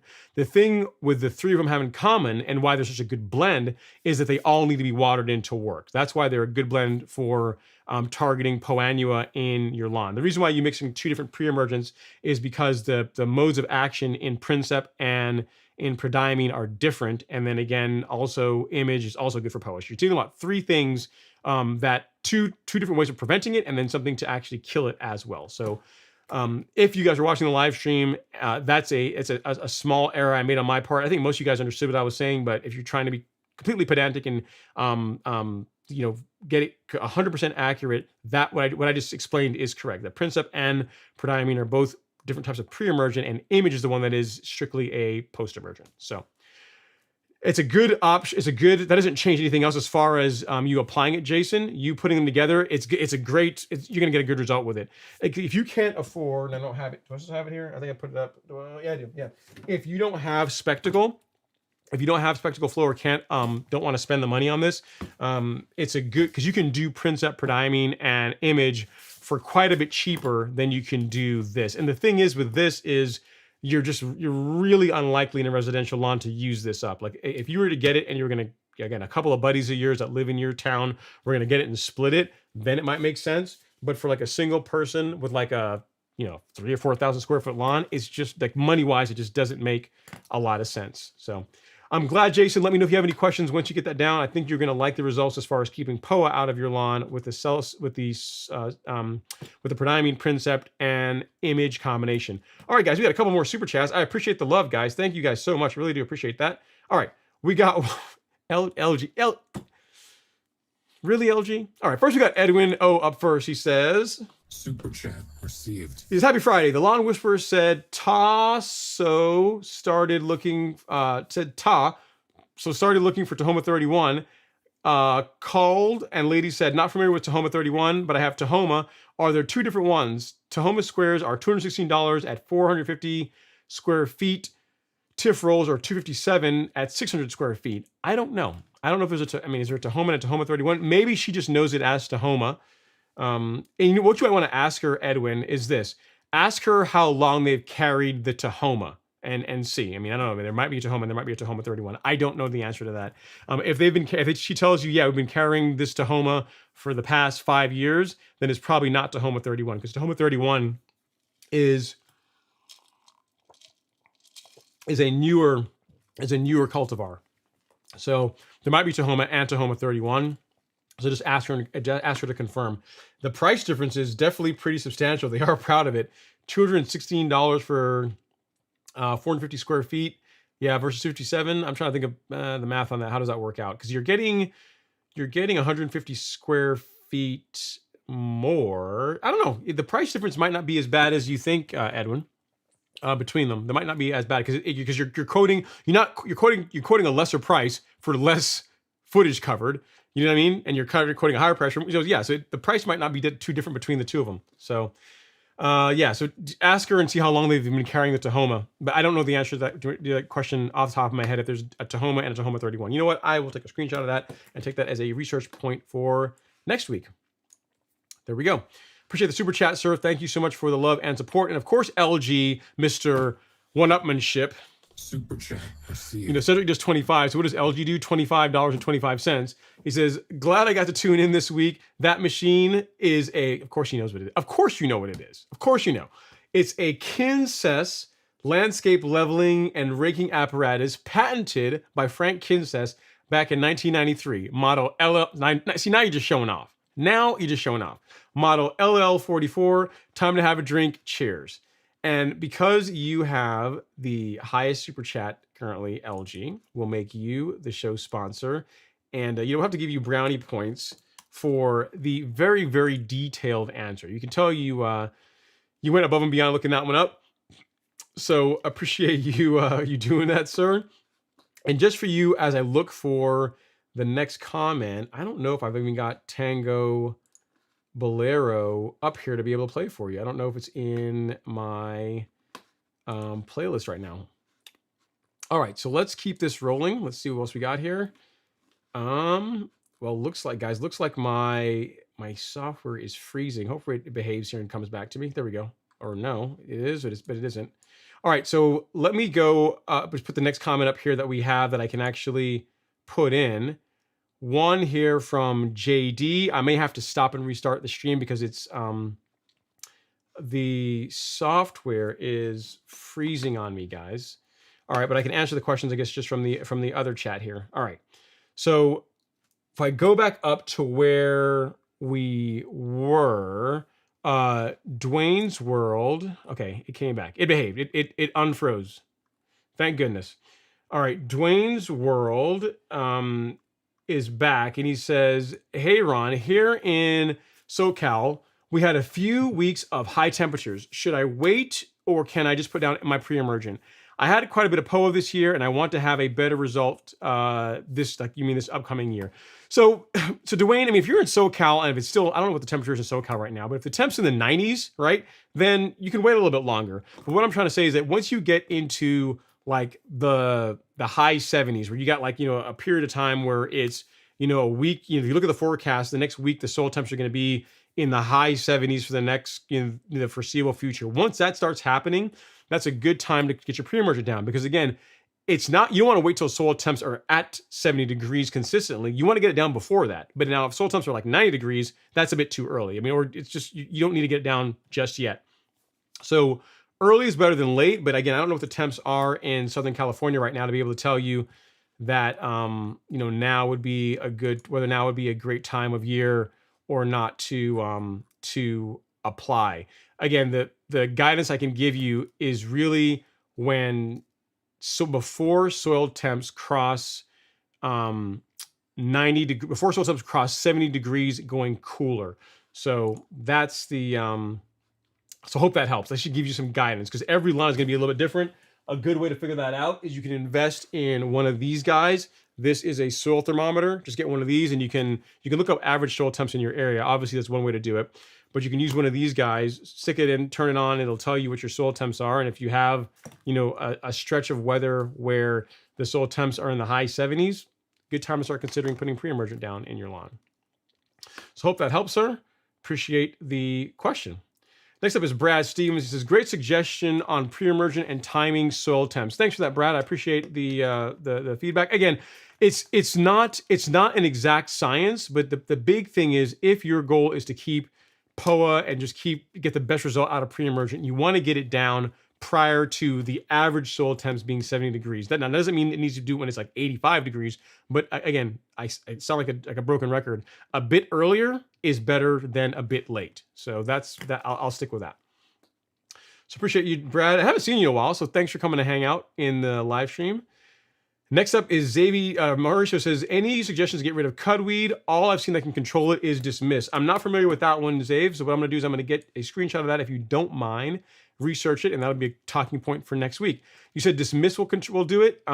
Dismiss is a good herbicide. The only thing that I don't like about it is that it tends to discolor your Bermuda. So as long as you're fine with that, then you can give it a go. I guess what you can do is this: look at whatever the active ingredient is in dismiss, and see if there are other products that have that and that aren't going to discolor your lawn. But I'm not familiar with cudweed to know what other options you can use outside of dismiss to be able to to control cudweed. So sorry, I don't have a better answer for you, sir, but I will look into it and it'll be a talking point for next week. How's that? All right, Alondro Pacheco is here, and she says, hey, Ron, I just got my soil test back. It came back with iron way too high at 33 and magnesium at 30.7. How do I bring that down? I would say this, Alondra, the way to bring it down is just to not apply anymore, because there's not really a way to selectively lower just your iron levels or just your magnesium levels. Not that I'm aware of anyway, right? So whenever people say like, I want my phosphorus in my lawn is really high or some nutrient level is really high, if you want to start bagging your clippings, then you're not going to return. You're basically taking nutrient out of the soil by doing that, because you're not allowing it to get reintroduced.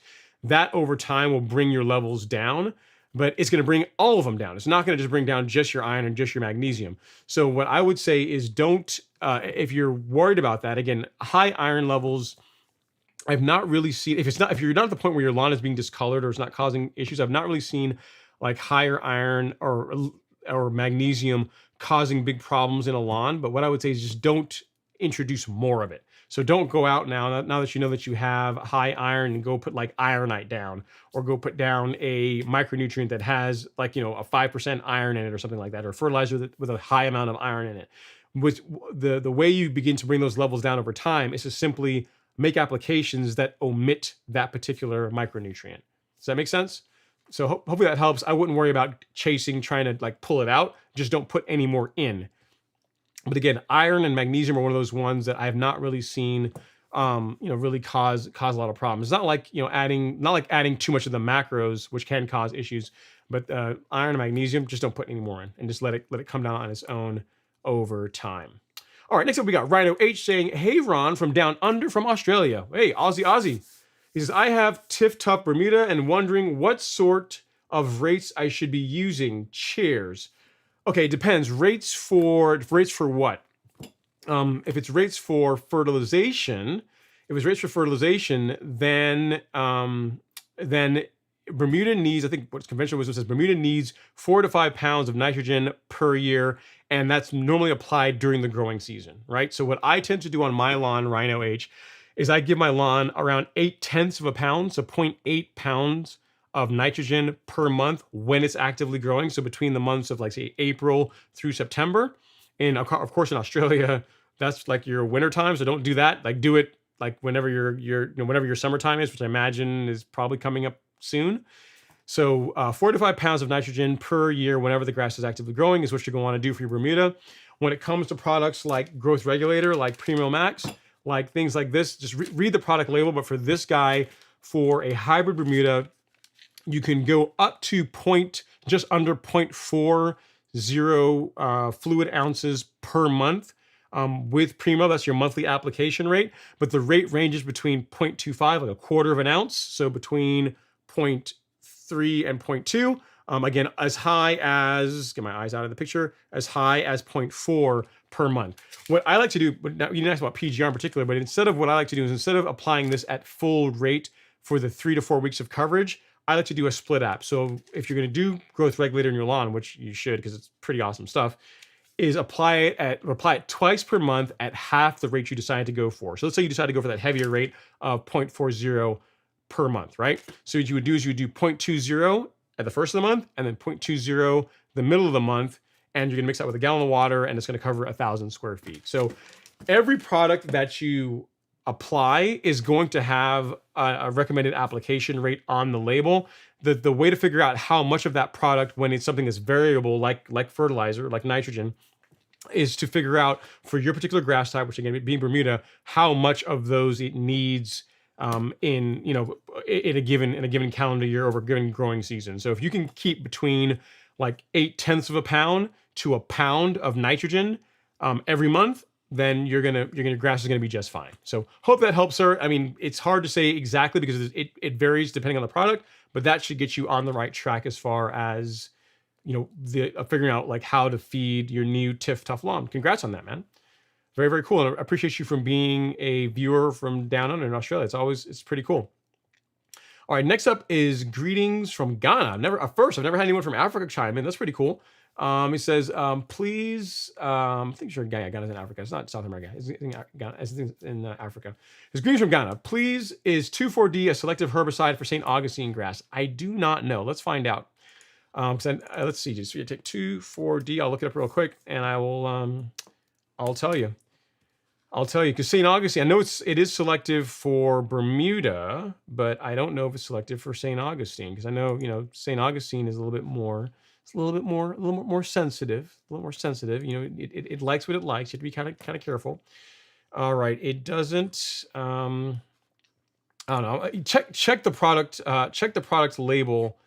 On for it. Orange Doc. I'm inclined to say no, but because I know if you ask me about quinclorac, I would tell you for sure quinclorac you don't want to spray on in St. Augustine, but 2,4-D off the top of my head, I am not sure. I'm not sure on that. So just check the product label and see what it says. Don't know that one off the top of my head, unfortunately. So sorry about that. I'll give you an example, like a product that's very common that you can buy at the big box stores, like this guy, like Spectricide. This has 2,4-D in it. It has quinclorac in it. Quinclorac is not safe for St. Augustine, and this one is the one that's not safe for St. Aug. But I don't know if 2,4-D is off the top of my head. Now, they do make a version of it. Let me look at the version that has atrazine and see if there's anything else other than atrazine in it. Like this version is good for St. Augustine. And yeah, it doesn't say anything other than atrazine. So I don't know. I'm not sure if off the top of my head on that one, because again, I don't have St. Augustine grass, and I don't want to give you the wrong answer and have you spray something that might damage your lawn. So I'll take that as a research topic. I'll take it. You're getting some tonight, man. All the way from Ghana, all the way from Africa. I got to get you an answer, right? So I'll take that one as a question, and I will answer it next week. Orange Duke, appreciate you coming in and saying hi all the way from Ghana. That's pretty cool. That's definitely a first on the live stream. Appreciate all the support. Thank you so much. Thank you so much. All right, next up is David Casillo. He says, I just picked it up today. So let me get this straight, David. You bought it, but you're not sure what it does or what it is. Sounds cool. He says, okay, I just picked it up today. I haven't had much time to mess around with it. It looks like a tiller. The front comb and back slicer are adjustable. Very cool. Very cool.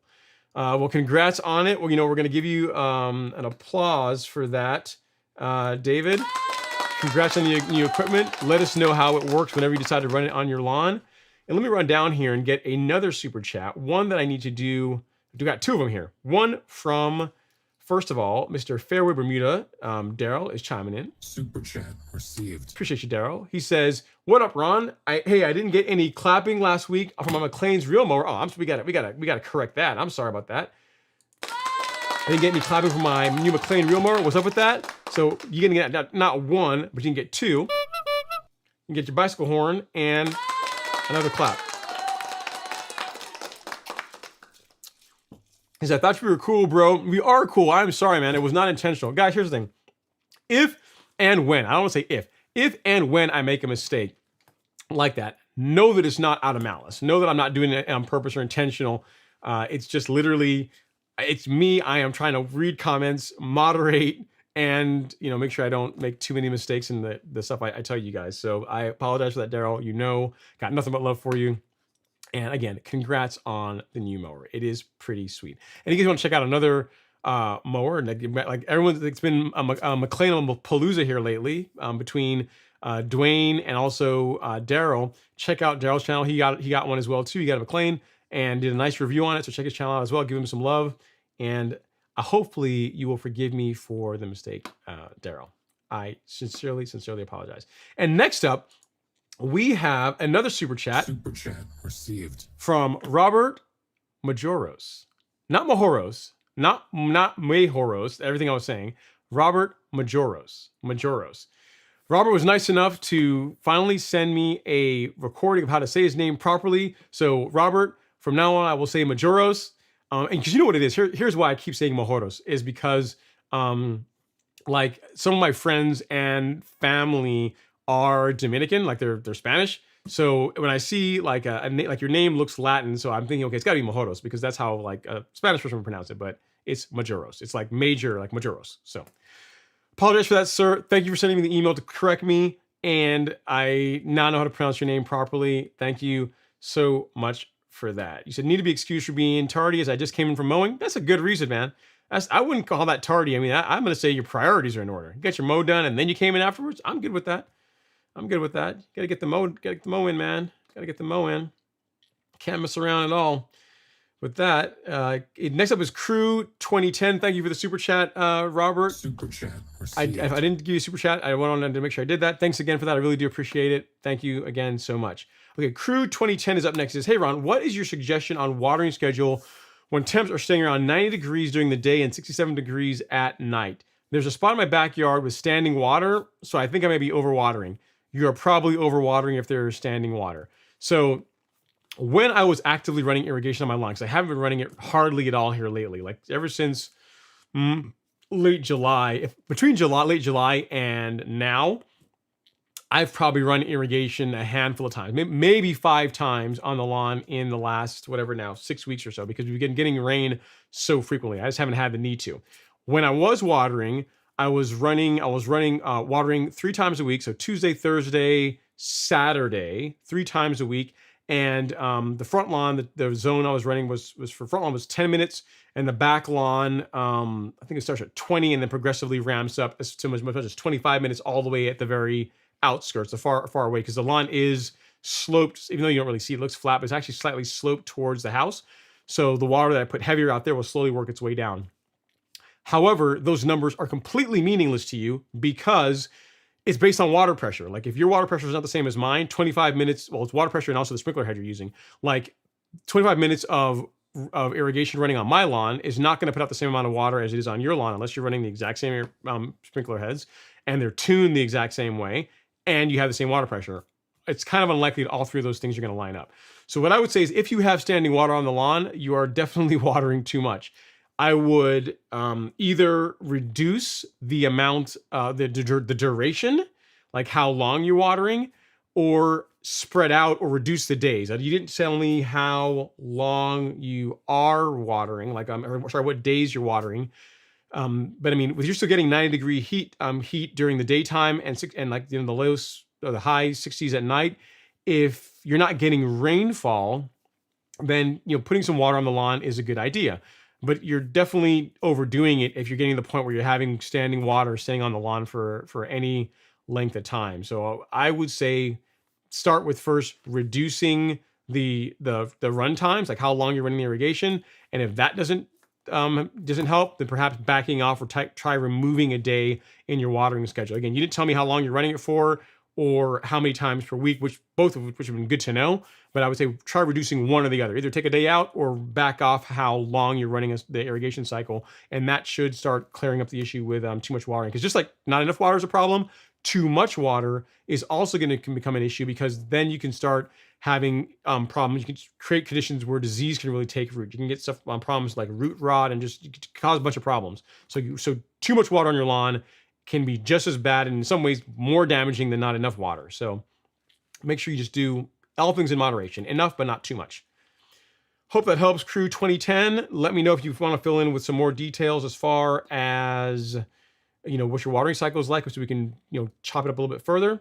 And I hope that helps. I really do appreciate the question. Next, we got G-Free in the house. He says, hey, Ron, and hashtag Stripe Action Gang. When are you putting your pre-emergent down? It's going down, man. So actually, my pre-emergent has already gone down. I've already done my spectacle. I've done it. I did mine. Alex did. So I did spectacle. Alex did the combination. You guys are the coastal combination. So prodiamine, Princep, and Image. And then the neighbor's lawn next to us also got the same thing, the Princep, Image, and prodiamine. That's what they got. So there's still enough left as far as this. If we want to do another application, a few like early spring, we could. But more than likely, we're just gonna change it. We're gonna change to something else. So I'm already done. I've already put mine down. We'll see how it works out. Should be really well. Spectacles, again, this stuff is an as far as the pre-emergent that I've had. The best results with, and with coastal being a really close second. I mean, coastal and this are kind of neck and neck, but this being the best out of all of them, spectacle is about as good as it gets for a pre-emergent in warm season grass, especially for the purposes of keeping POA out of your lawn. You know what I mean? POA is, you gotta remember, in the fall in Georgia, the Southeast United States, when I think about pre-emergent, I don't think about clover. I think about a lot of the other weeds that can come in your lawn around this time of year. Like POA is the thing that my mind is most on avoiding. And this or that combination, prodiamine, Princep, and Image are great for doing that. Either one, you're going to get a good result. So hope that helps, G-Free. Again, it's probably a bit early to do it. But again, a bit early is better than a bit late when it comes to pre-emergent. Next up is Mr. McNasty Motorsports. Say howdy. Thanks for the earlier, Ron. I decided to scalp it nice and low 3 days ago, recovering nice and fast. Did I skip you earlier, dude? I don't remember your name coming up. Maybe I did. It says, hope to see some improvement from that reset without having to verticut this late. I don't remember seeing your name earlier. Maybe I did, and I miss it. I'm pretty good at remembering. Yeah, I don't know. I don't remember seeing your comment earlier, but maybe you said, let's see, howdy. Yeah, I'm not sure. Yep, I'm not sure. I don't remember seeing your comment earlier, but if I missed it, I'm sorry about that. But you said you decided to scalp it in nice and low 3 days ago, recovery nice and fast, hoping to see improvement from that reset without having to verticut this late. Yeah, so if you already scalped McNasty, I'm not sure where in the country you are. If you were my neighbor in Georgia and you scalped your lawn 3 days ago, I would say call it good for the rest of the year as far as anything that's going to do involving like major high to cut resets. As far as verticutting, if you scalped it and really took a bunch of material out, you really shouldn't have to do that. The only thing I'd say you could keep doing this time of year if you wanted to is turf raking. That's fine, but the grass really should be slowing down as far as how aggressively it's growing, to where you just at this point you're just enjoying the lawn. You're just enjoying it, feeding it, and just waiting for it to slowly fade away to a nice golden brown while we wait for springtime to roll around next year. So good stuff, man. I think the advice was in email. I think that's what you're talking about. I remember emailing you, but I don't remember seeing you earlier in the live stream. All right, next up is Cameron Harris from down under, from Australia. He says, hey mate, spring has arrived in Australia. What are your top priorities to get couch grass and buffalo to its healthy self? Okay, so I think what you guys call couch is another, or is in the family of Bermuda. I think what you guys call couch is what we call Bermuda, and buffalo. Buffalo is not like Bermuda, but I mean the same rules apply for the most part here. So if you as far as to know what to do to your lawn, like how to feed it, Cameron, I don't know if you guys have access to pre-emergent in Australia. I know a lot of countries don't allow you guys to have access to herbicides. But if pre-emergent is a thing, it's a great way to keep weeds out of your lawn. If that's possible, by all means do that.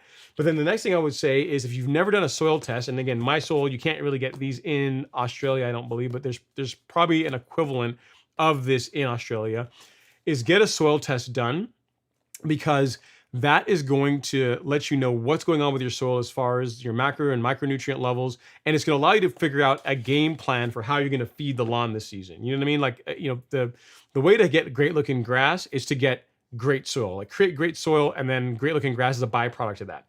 And the way to know what your soil needs to make it awesome is by soil testing it. Like you can't just stare at it and just figure it out just like that. You know, I mean, getting some actual data to drive your inputs is really the best way to go about it. Outside of that, get a soil test done, feed your lawn based on the soil test results, and then just mow it a lot. You know, mow it. The more you mow it, the better it's going to look. Make sure you keep your equipment nice and sharp. So if your mower is not, you know, it's being springtime in Australia, if you've not freshened up your mower, so if you got a real mower, get a fresh grind on it. If you got a rotary mower, you know, sharpen the rotary mower blade or put a brand new blade on it, and just, you know, get out there and mow. So outside of soil testing and feeding the lawn appropriate amount of nutrient based on your grass type, all that's really left at that point is just to mow, and mow some more. Once you cover the basis of getting great soil, really it comes down to mowing. Like he or she who mows most is going to win as far as having the best looking turf. So hope that helps, sir. I really do appreciate you coming and hanging out from down under, from Australia. Really cool. Happy and honored to have you as a viewer. And if I can help with anything else, definitely let me know. I really do appreciate it. Okay, so we got a couple of super chats here, both from Lance F. Works from here. Do that. He says, Ron, I sent you my soil samples for this. I sent you my soil samples for this blotchy grass. Will these results make the lawn go blotchy? I need serious help. I will see if I can find them here, Lance. I mean, here's the thing, man. You talk about a lawn looking blotchy like this. Like if it's all the same grass type, the thing I would think about is if you went too heavy with fertilizer in some areas and others, that can cause it. But if you look kind of close, Lance, like the grass looks a little bit matted down in the areas that are blotchy to me, to my eye. Again, I'm not there in front looking at it, but it doesn't look like, if you look at how the rest of the grass is standing up and you look at how like the blotchy areas are, and again, I'm not right there, it looks like the grass is matted down a little bit, almost like it's a different type of grass or something like that. You know, if you send me an email, we'll definitely go back and forth on it. I'll get you an answer. I'll give you my thoughts based on your soil test results when I get a chance to look through them here at the end of the show. But I mean, short of you spilling fertilizer in like those areas, which I don't think you did, I'm not sure, man. It almost looks like different grass in there. You know what I mean? Because it's not only the color that looks different, like how it looks from a texture standpoint to the rest of the grass looks a little bit different to me as well. You see what I mean? If you look at this picture, you can really see it. It looks a bit more matted down than the surrounding areas. Almost like you've got two different types of grass. It almost, you know what that looks like? It looks like how whenever you have hybrid Bermuda and common Bermuda in a lawn, like how they kind of look next to each other, how one is more matted down than the other. Especially when you don't mow them at very low heights where you can kind of mask that a little bit. When it's mowed a little bit taller, like over an inch, then the differences like that tend to stick out more. So it could be different grass types. I'm not inclined to think that it's a nutrient problem. It could be, but I'm not inclined to think that that's what's going on with that. But again, I'll look at your soil test results once I get done with the show tonight and get you an answer, but I'm not leaning towards nutrient issues. I'm not. All right, we got another. Thank you for the super chat, though, sir. Appreciate that. Super chat received. And we got another one here from Jason Greenlee for that. Thank you for the super chat, Jason. Super chat received. All right, and to Justin Cheney's Cherapy's point, he says 102, actually 112 right now. People are watching and only 65 likes. We're up to 92. Well, we can do better, guys. We get those likes up. If you guys wouldn't mind touching that like button, I'd really appreciate it. To Justin's point, please ever so gently caress that like button. Hey, Ron and everyone, thanks for everything. I appreciate that, Justin, for being the cheerleader on the like train. And I appreciate that, man. Thanks for all the help and support. Now the hard part, man, finding where I left off. I see. I was at Cameron's comment. So I'm back. I'm good. All right. Eric T says, yes, it's huge. 18,000 square feet. That is a big property, man. That's a lot. That's a lot to renovate. So in that case, okay. So the question you had about getting rid of, what was it? It was centipede. You had common Bermuda, but it was centipede and then two other grass types. Centipede bahia and the one that I didn't know. So find out what will kill the one that I didn't know, and see if it also is good against the centipede and bahia grass. I know Celsius will do the bahia. Celsius will, quinclorac will do the centipede as far as damage to centipede, but the other grass type, which again is escaping me at the moment, That one I don't know. I'm inclined to think perhaps revolver, but just look around and find out what kills it, and see if there's some intersection to where you can minimize like how many different types of herbicides you got to buy to clean the lawn up. You know what I mean? Because I get it. With you having 18,000 square feet, like burning it all down and sodding it is not an inexpensive proposition. So thanks for giving me that extra context, sir. I really do appreciate it. McNasty says, Alex Lee, the Michael Bay of lawn care. There you go. That's it. Alex Michael Bay Lee. That's him. And then Cruz says, I'm here in East Texas. Todd Gleaves in the house. What's going on, Todd? Thanks for coming to hang out, sir. Appreciate you. Says, happy Friday, Ron. And then Calvin Tubbs is in the live stream. Says, happy Friday, Ron and everyone. Had an awesome and fun season maintaining Bermuda grass in Buford. Real mowing is the bomb. Isn't it fun? It is fun. Like, I mean, the best part is just the look that it creates on the lawn. It really is. I mean, the beginning of the season, it's okay. The end of the season, it's okay. But really that late May, June timeframe, all the way through July, like that 2.5 month timeframe, that's when the grass looks its best. And that's when you start getting accused of having fake grass or astroturf in the lawn and this kind of thing. So yeah, I get it, man. If you have the time to do it, it is one of the best ways to maintain your lawn, and it looks awesome. So I totally get it. Totally get your love for it, Calvin. I'm glad that you're having fun with it. And stay tuned, guys, because I can't talk about it yet, but I think there might be, especially for anyone that's in the Northeast Georgia area, there may be like a meet and greet event here in the area here coming up soon. It's being planned. Talking to some friends of mine about how we're going to put that together, or how it's going to go together. They're putting it together and asking me to come. So really, they're the one that's actually hosting it. When I get more details, I'll start talking about it more and let you guys know the details of it. But yeah, going into the fall, we should be able to get together and just kind of hang out. I might see if I can bring my mower out, and you guys can take a look at them and play with them if you want a little bit. So we'll see. So stay tuned for that. Calvin, with you being in Buford, you're not going to be too far away from where this might happen, assuming we can all get all the stars to align and make it work. All right, next up is Stephen Eckhart. He says, Lebanon Proscape versus Lebanon Country Club. You're asking me good versus also good. They're both excellent products.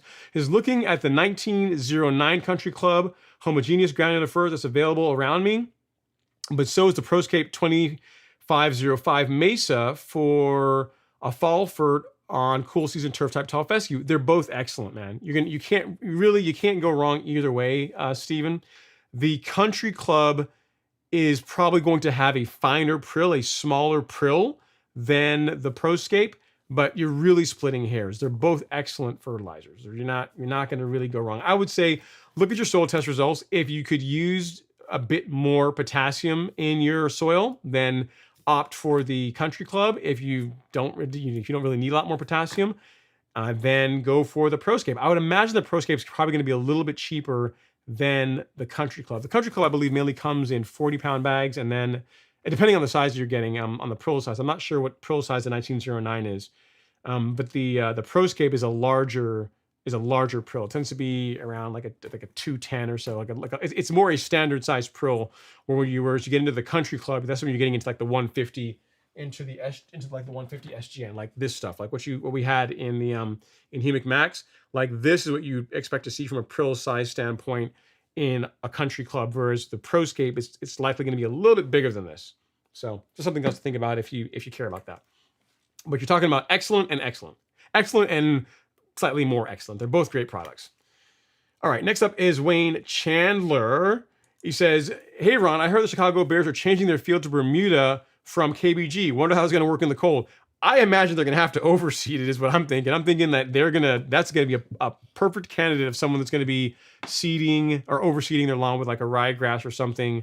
I guess as it gets cold, because Bermuda is not going to like the cold weather. It's not unless they got some kind of tricks up their sleeve.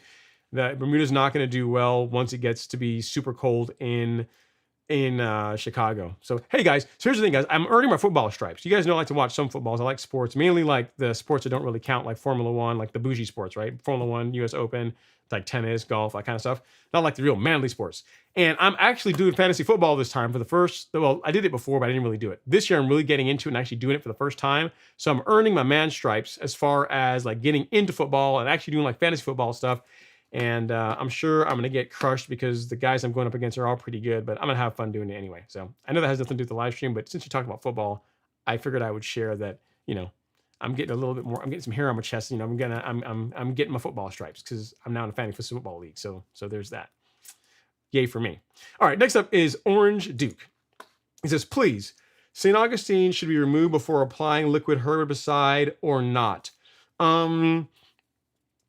No, you can. There are liquid herbicides that you can apply. That it depends. I don't understand the question. If the goal is to, if you're asking me, are there liquid herbicides that you can apply that are safe for St. Augustine? Yes, there are. If you're asking me if there are liquid herbicides to get rid of St. Augustine, yes, there are. So the answer is yes in either way. You don't have to dig out the St. Augustine or get rid of the St. Augustine before you apply a liquid herbicide. But it depends on what you're after. So I will dig into this a little bit, Orange Duke. So let's say, this is probably a language barrier. So let's say that you have a St. Augustine lawn, right? And there are certain weeds you're trying to kill. Let's say you got some spurge in your lawn, right? Which is like a broadleaf weed, like a small, like sappy, nasty, horrible weed, because it's difficult to pull out effectively. And you want to keep your St. Augustine nice, but you want to get rid of the weeds. So a product you could use is one called Celsius. I don't know if you guys can get it there. It actually is like this right here, like this product. Like this is an example of a product that would be when you mix it with water, becomes a liquid that is safe for St. Augustine, but will kill weeds in your lawn. So it depends on what you're after. If you're trying to get rid of the St. Augustine, then there are liquids for that. But if you're trying to keep the St. Augustine and kill weeds, then something like Celsius can be an option. Again, the biggest thing, the best answer to which herbicide should I use on my lawn is always, it depends. It depends on what weed you're trying to target. It depends on what kind of grass you have. It also depends on time of year, like how hot it is, and also, frankly, your tolerance for discoloration. So if you can give me some more context, I'll try and help you out a bit more, Orange Duke, but I think that helps add a bit more context. You do not need to remove St. Augustine before applying liquid herbicide if your goal is to keep St. Augustine and just kill weeds in your lawn. So I hope that helps. If I'm answering it incorrectly, I apologize, but I think that's what you're asking me. So we will keep going. And again, I appreciate the question. We got another super chat here from Mr. Dalvin Larry. I appreciate you, Dalvin. Thanks so much. Super chat received. He says, hey, Ron, I have a leaf spot outbreak. I did headway G at 2.5 pounds per thousand a week ago, but I've not noticed much change. How long does it take before you begin to see results? Thanks. Yeah, so a couple of weeks. So I'd say it's only been a week. Wait till like the 14-day time frame. What you should start seeing too, Dalvin, is that it should not get any worse. The problem that you're having shouldn't progress. In other words, the areas that were damaged shouldn't spread in the lawn anymore. And then what this is going to do now is give the grass that was damaged the opportunity to heal and bounce back. And then what I would say is, again, check the label on this, but once you get 3 weeks to 28 days after your first headway application, do another one, just for good measure to ensure that you're really arresting the spread of the leaf spot in your lawn. So what you're going to see is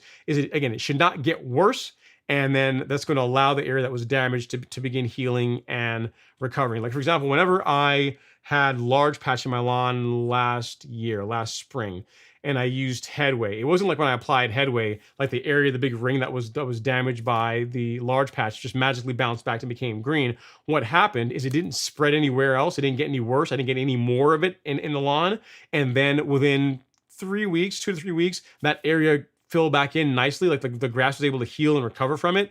And I did another application just to ensure there's nothing lingering, and then I was good for the rest of the season as far as that particular disease in my lawn. So it's not like fungicide is not like fertilizer to where you apply it and it magically reverses the damage that was done by the particular lawn disease. You know what I mean? It's going to prevent it from getting worse and give the grass the opportunity to recover. So that's what you should be looking for. And with it only being a week, I would give it more time. Between now and the 2-week period, you should start seeing the grass begin to recover. And then by the time you get to another 3-4 weeks in, the area should be bouncing back more. But again, at 28 days, I would do another application just for good measure to ensure that you keep it gone. So hope that helps, sir. I really appreciate the super chat. Super chat. And Dalvin's like, No, Devil Larry, sorry, I want to be the show sponsor. Super chat Well, you are now, received. sir. You are now the show sponsor. Thank you for that. You have knocked LG off. Now watch LG. Now here's the thing, LG. Now just so you know,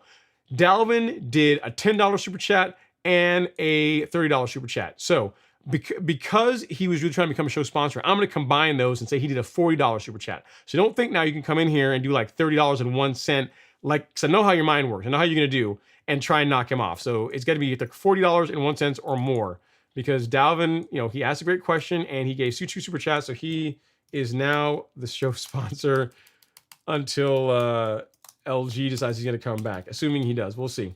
Or someone else comes in. Let's see. So thanks for that, Dalvin. Your name in lights, for whatever that means to you. Appreciate all the love and support, sir. And I hope that helps as far as the answer for dealing with leaf spot in your lawn and what to expect as far as recovery goes. All right, let's see what we got here. Michael Remart is here saying, I did a full renovation this year. Watering my grass seed caused a bit of moss. Any suggestions to keep this under control? So you did a full reno, you did the grass seed, and you started getting some moss from it.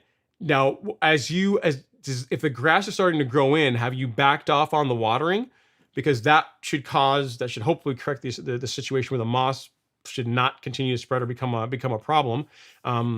Because that's always my thing, Michael. Anytime people tell me they have moss or algae in their lawn, the question I always ask is, what are the conditions that you have that are making that possible? So is the soil really acidic? Do you have like a really shady and damp areas? In your case, it sounds like a lot of water.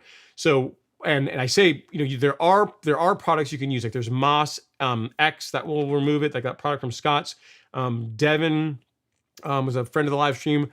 Has also suggested the option of taking like a 5-gallon bucket of water with some dish soap in it, like pouring that on the moss. That will knock it back. But again, those are just our Band-Aid fixes. Like to really get rid of it, you want to change the conditions that are causing it to be a problem in the first place. And it sounds like you were doing a lot of watering because you were doing a seeding project, like a renovation project.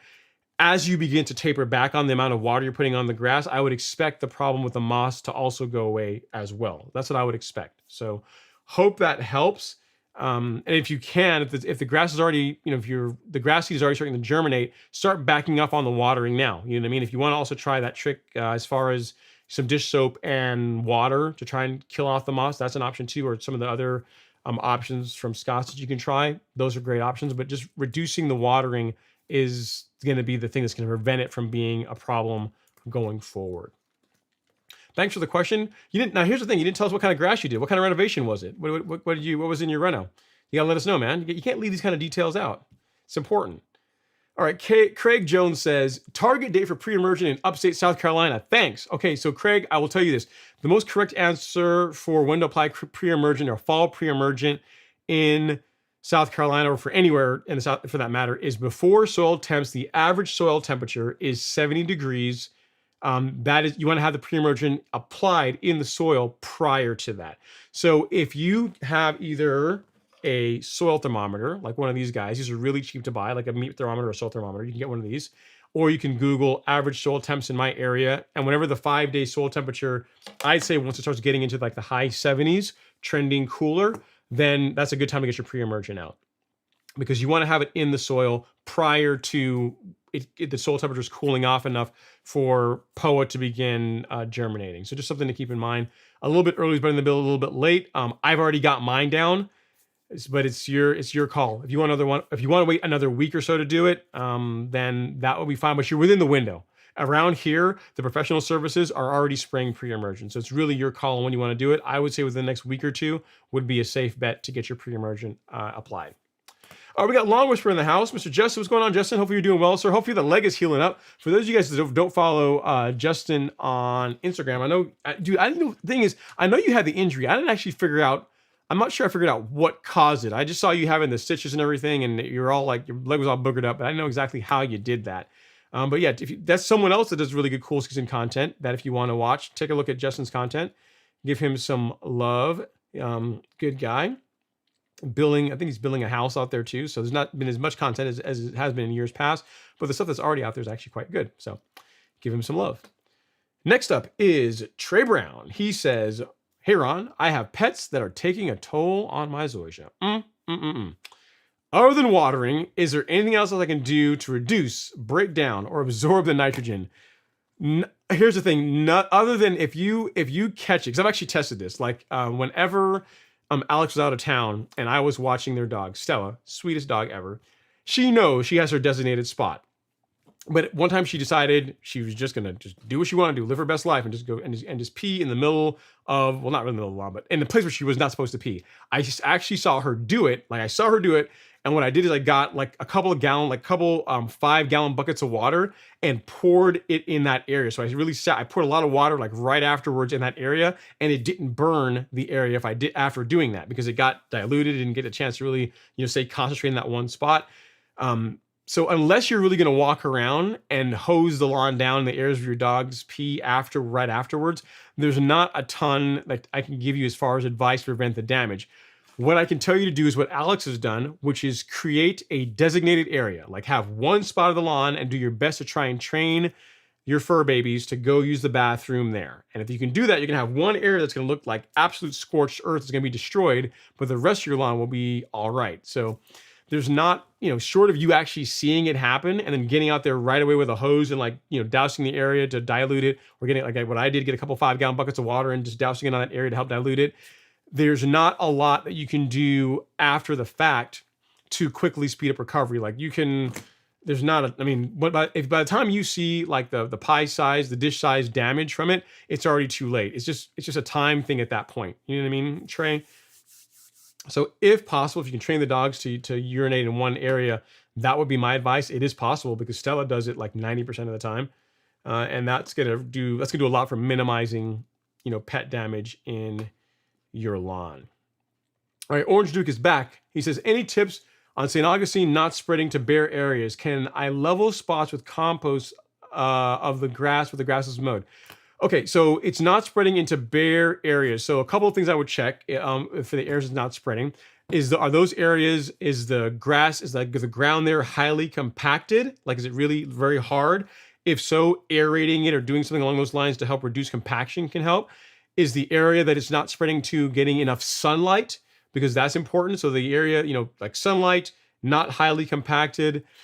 And if there's enough nutrients, and meaning the grass is getting enough fertilizer, there's not a whole lot of reason why it shouldn't spread into these bare areas. The other thing you can check, Orange Duke, is if the areas where the grass is not growing, get like a screwdriver, or this would work too. You want something longer than this, but like your soil test probe, something like pointy and long that you can stick down in the soil and make sure there's no debris like rocks or plywood or any kind of garbage that's very shallow underneath the surface of the soil.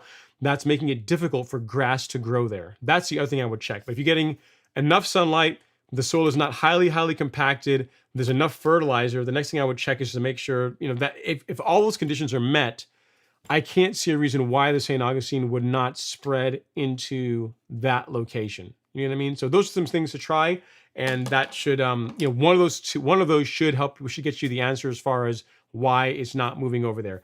As far as leveling or putting compost in, you can use compost. If the soil is not in great shape and you want to put some compost in the area, that's not going to hurt things. But really, St. Augustine is a fairly aggressive grass when it comes to spreading. So if it's getting enough sunlight, not highly compacted, not debris under the surface, and it's getting enough nutrients, those are the things I would look at first before trying to take on leveling or introducing compost as a means to get the grass to spread in there. So hope that helps, sir.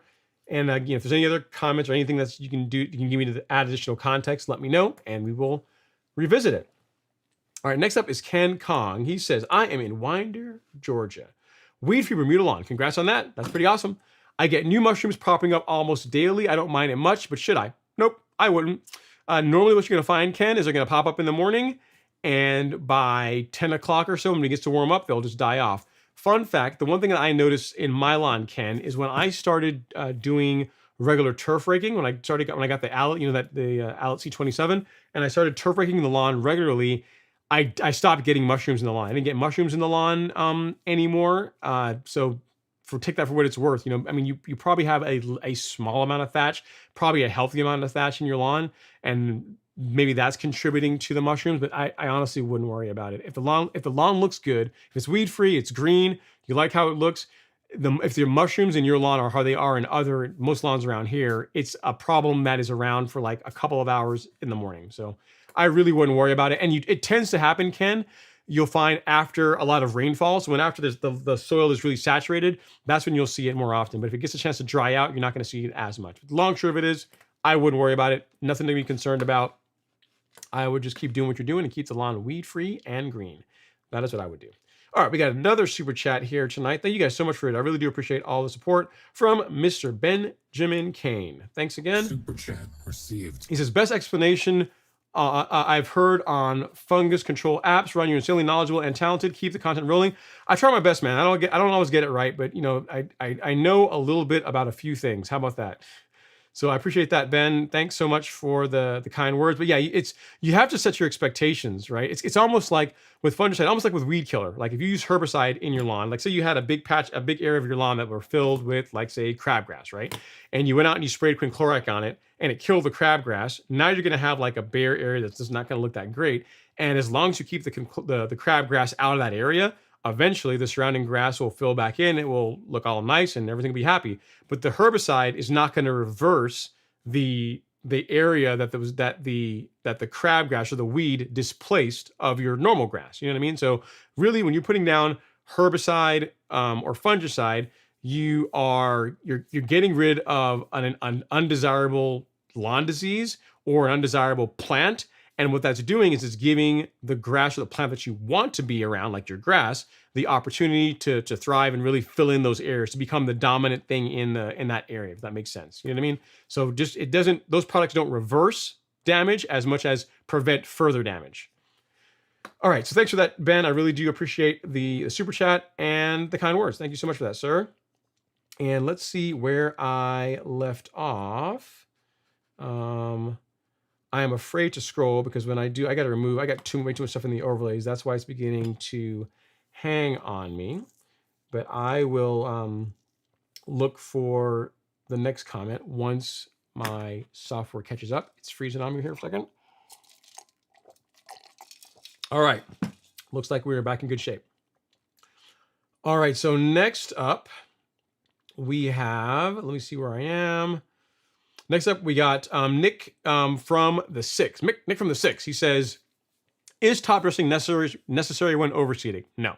You do not have to top dress when you overseed. Not necessary at all. You don't have to do, I mean, it's a good time to do it.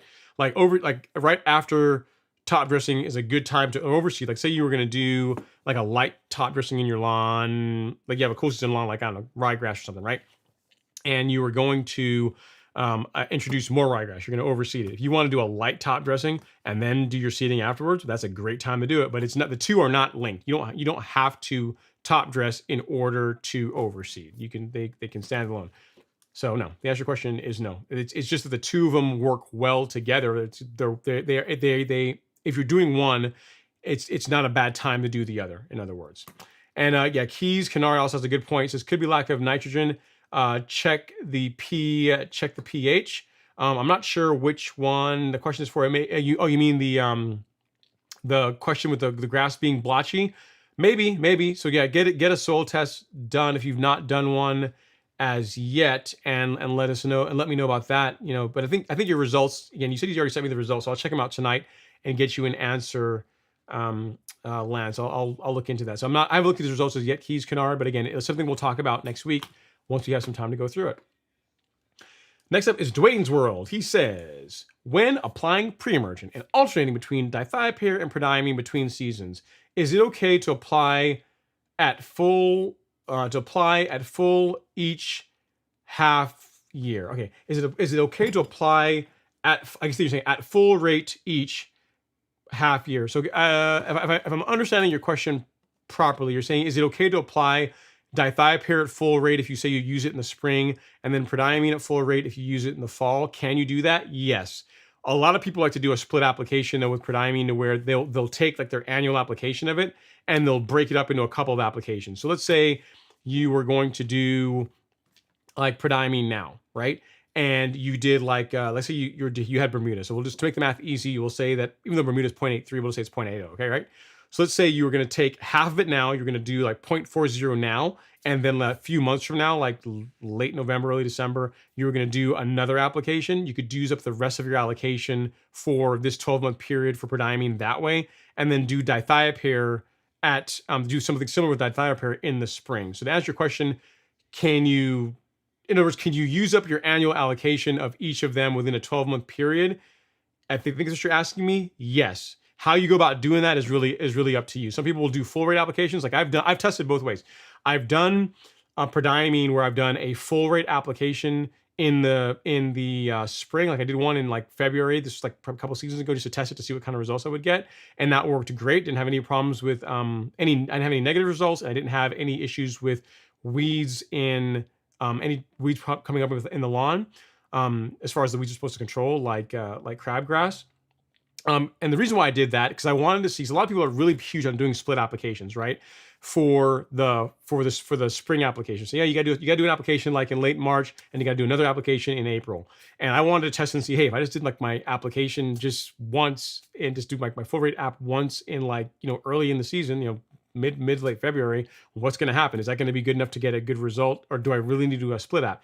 In my case, on my lawn and also on Alex's lawn, the two lawns that we were testing it on, so a sample size of 2, using the full rate application, using the full rate in a single app produced a good result for us with no adverse effects. So if you want to split it up, if you want to break it up in multiple, you can. That's fine too.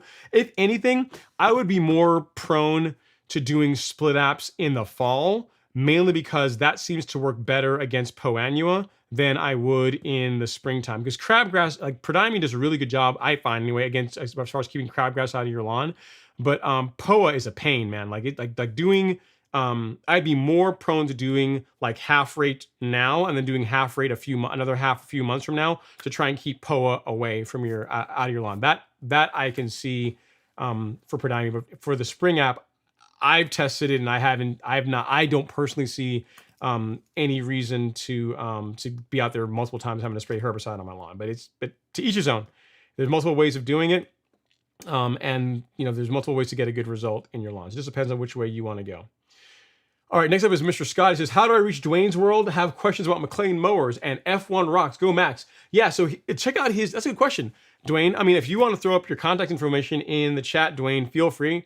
If you have like an email for your channel, but if you go look up his YouTube channel, Dwayne's World, or you might be able to click on his name. Like if you see his name in the chat and you click on the ellipsis, like the three little dots to the right of his name, one of the options in there should be something like go to channel or go to the person's channel. I think that's correct. Yeah. So if you go to Dwayne's World in the chat, Mr. Scott, and then click on the 3 little dots and then choose go to channel, that will take you to his channel, and hopefully he has contact information there where you can reach out to him. Or just leave a comment on his video. So what you do is like watch one of the videos on Mclean and leave a comment on it. That's a great way to get him to answer your question as far as Mclean mowers. That's when I would answer it. I mean, if someone leaves a question for me on like TrueCut, on my TrueCut videos, I answer it that way. So I hope that helps, sir. And yeah, go Max. Yeah, Max is a beast, man. Dude, he is, the one thing with him is Max is like how Lewis was several years ago, and that he's just dead nuts consistent. Like any of those guys, they can all drive. They're all the best drivers in the world, right? But the thing with Max is he just doesn't make very many mistakes, and he's consistently good. Like you can have some of these guys, any one of those guys on any weekend can really show out and have a great race, but Max is just consistently lap after lap, race after race, like consistently better than the crowd, and he has a great car. That doesn't hurt too in Formula One, right? Like a car's a whole lot of it. But yeah, I'm looking forward to it. I think he's probably gonna be world champ again this year too. I'd like to see him win it. Why not? Where I grew up, the island I grew up on is part of the Dutch Antilles, or we're not the Antilles, it's now part of Holland. So, hey man, like to see him a Dutchman doing well. All right, next up is Nintendad. Says throw crabgrass seed in your neighbor's lawn. No, don't do that. That's not nice. Don't do that. That's not cool. do not do that. Throw crabgrass seed in your neighbor's lawn. Let's see here. Crabgrass, you got it. Wish I could post a pic here. live, and yes, the color is much different. It stands out, very easy to spot. Yeah, it just looks different it looks different to Bermuda for sure, very different. And even Zoysia, it looks different to me, to my eye anyway.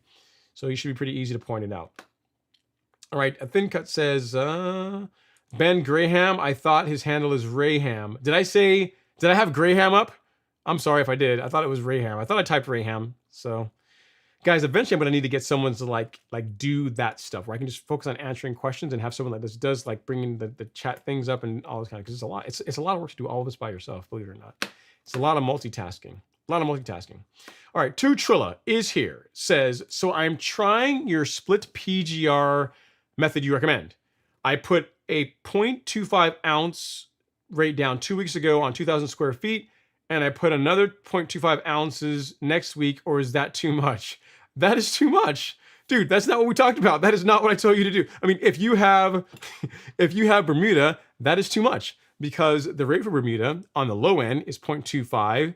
The high rate for hybrid is 0.40. So if we assume you have hybrid, what you should be applying is 0.20 at the beginning of the month and 0.20 again at the middle of the month. So this is what you should be doing. Again, assuming you got Bermuda 2 Trilla, you should be doing that much. Actually, how much is in here right now? You should be doing this much over 1,000 square feet with a gallon of water at the beginning of the month, and then the same amount again with a gallon of water in the middle of the month. You, sir, did this. You had like a heavy pour. You did not pour here, you poured heavy.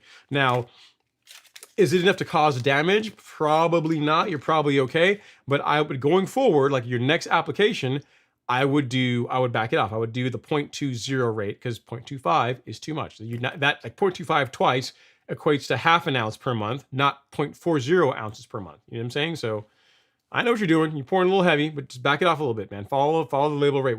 Here's the thing. I know. I get it. Looking at that much product with a gallon of water, you're saying to yourself, there's no way that little bit could do anything. I have to use more.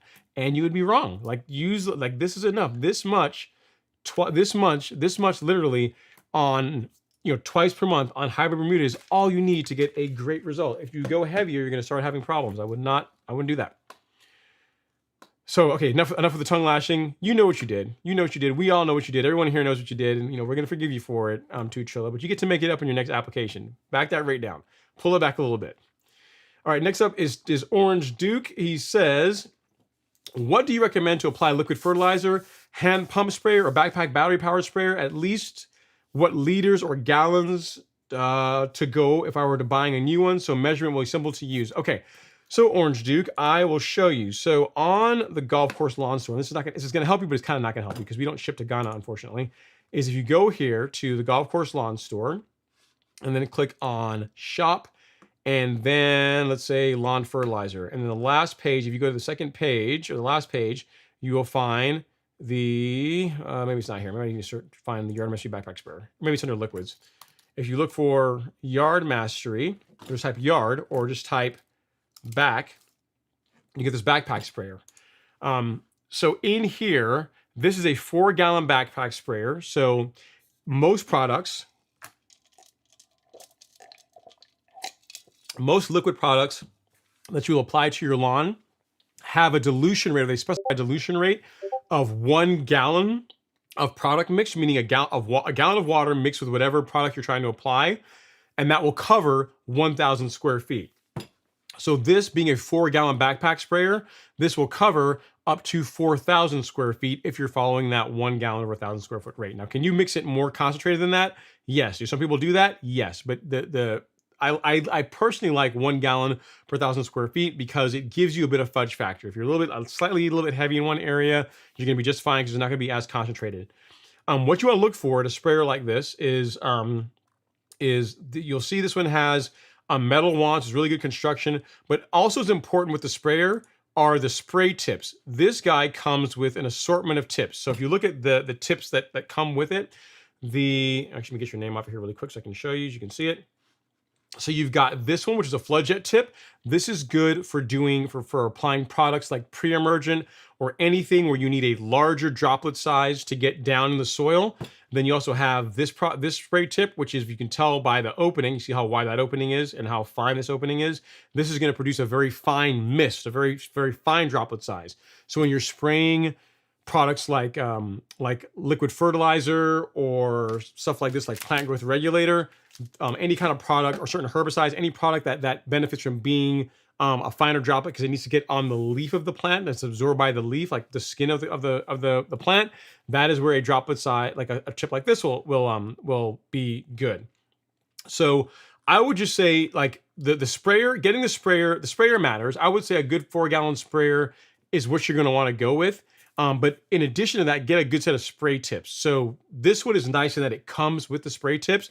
But if you have access to Amazon in Africa, maybe, or if you have access to getting the tips, I'll put some links in the chat, because the sprayer does not matter as much as the spray tips. Like, you can get a good result with pretty much any sprayer if you calibrate it and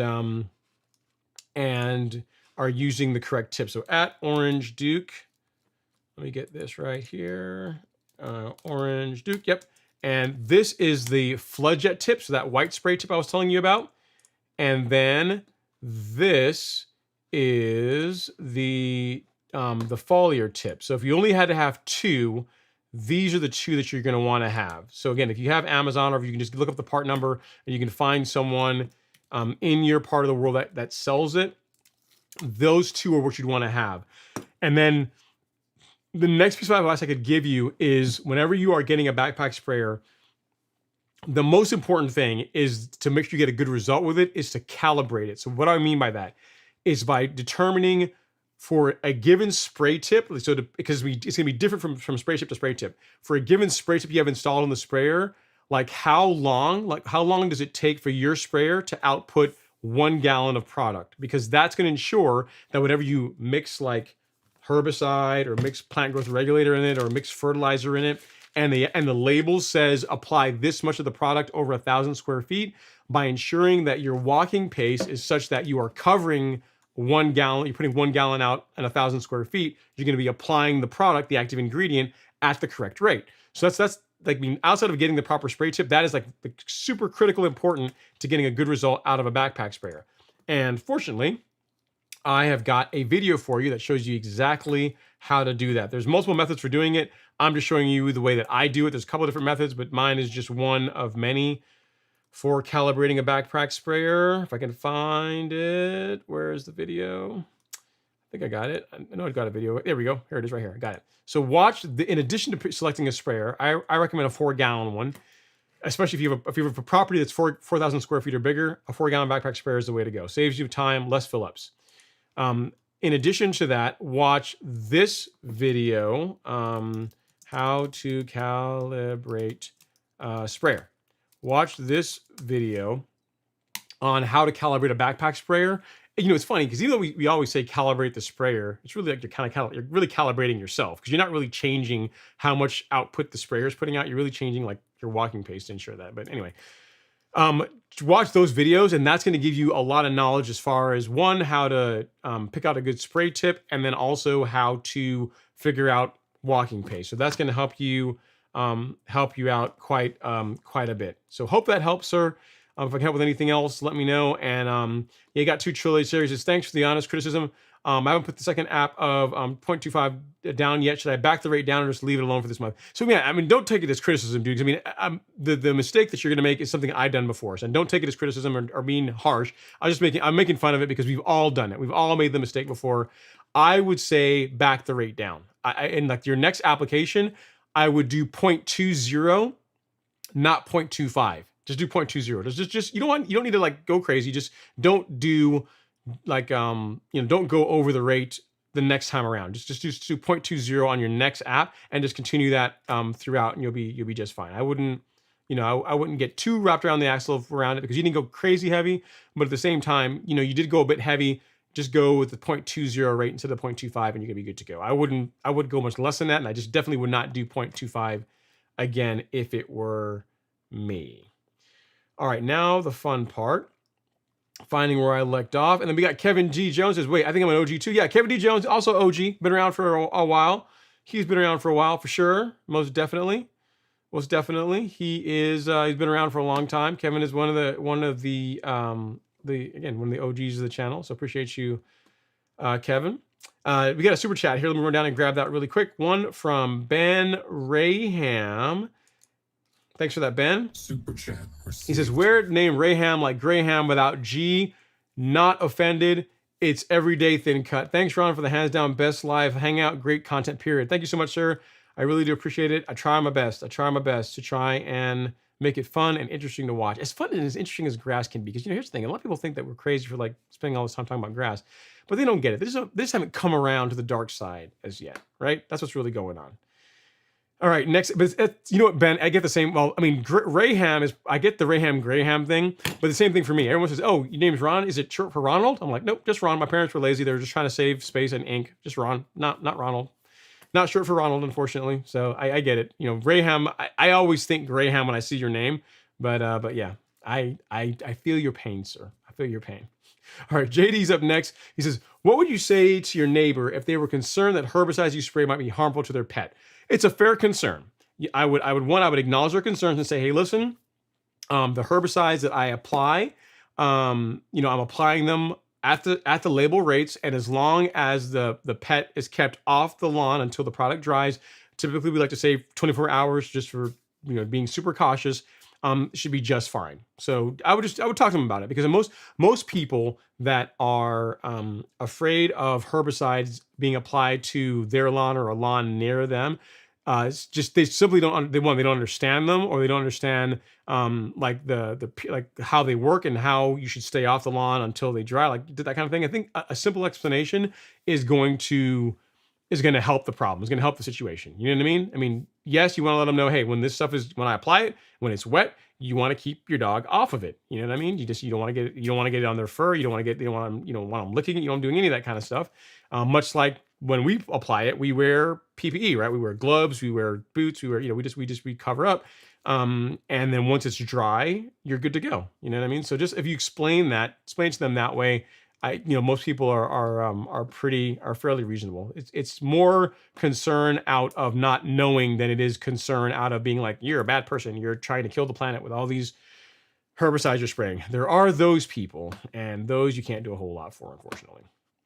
All right, next up is Shauna W, who says, "I bought Sunnyland Yardmaster Prodiamine." So you got this one.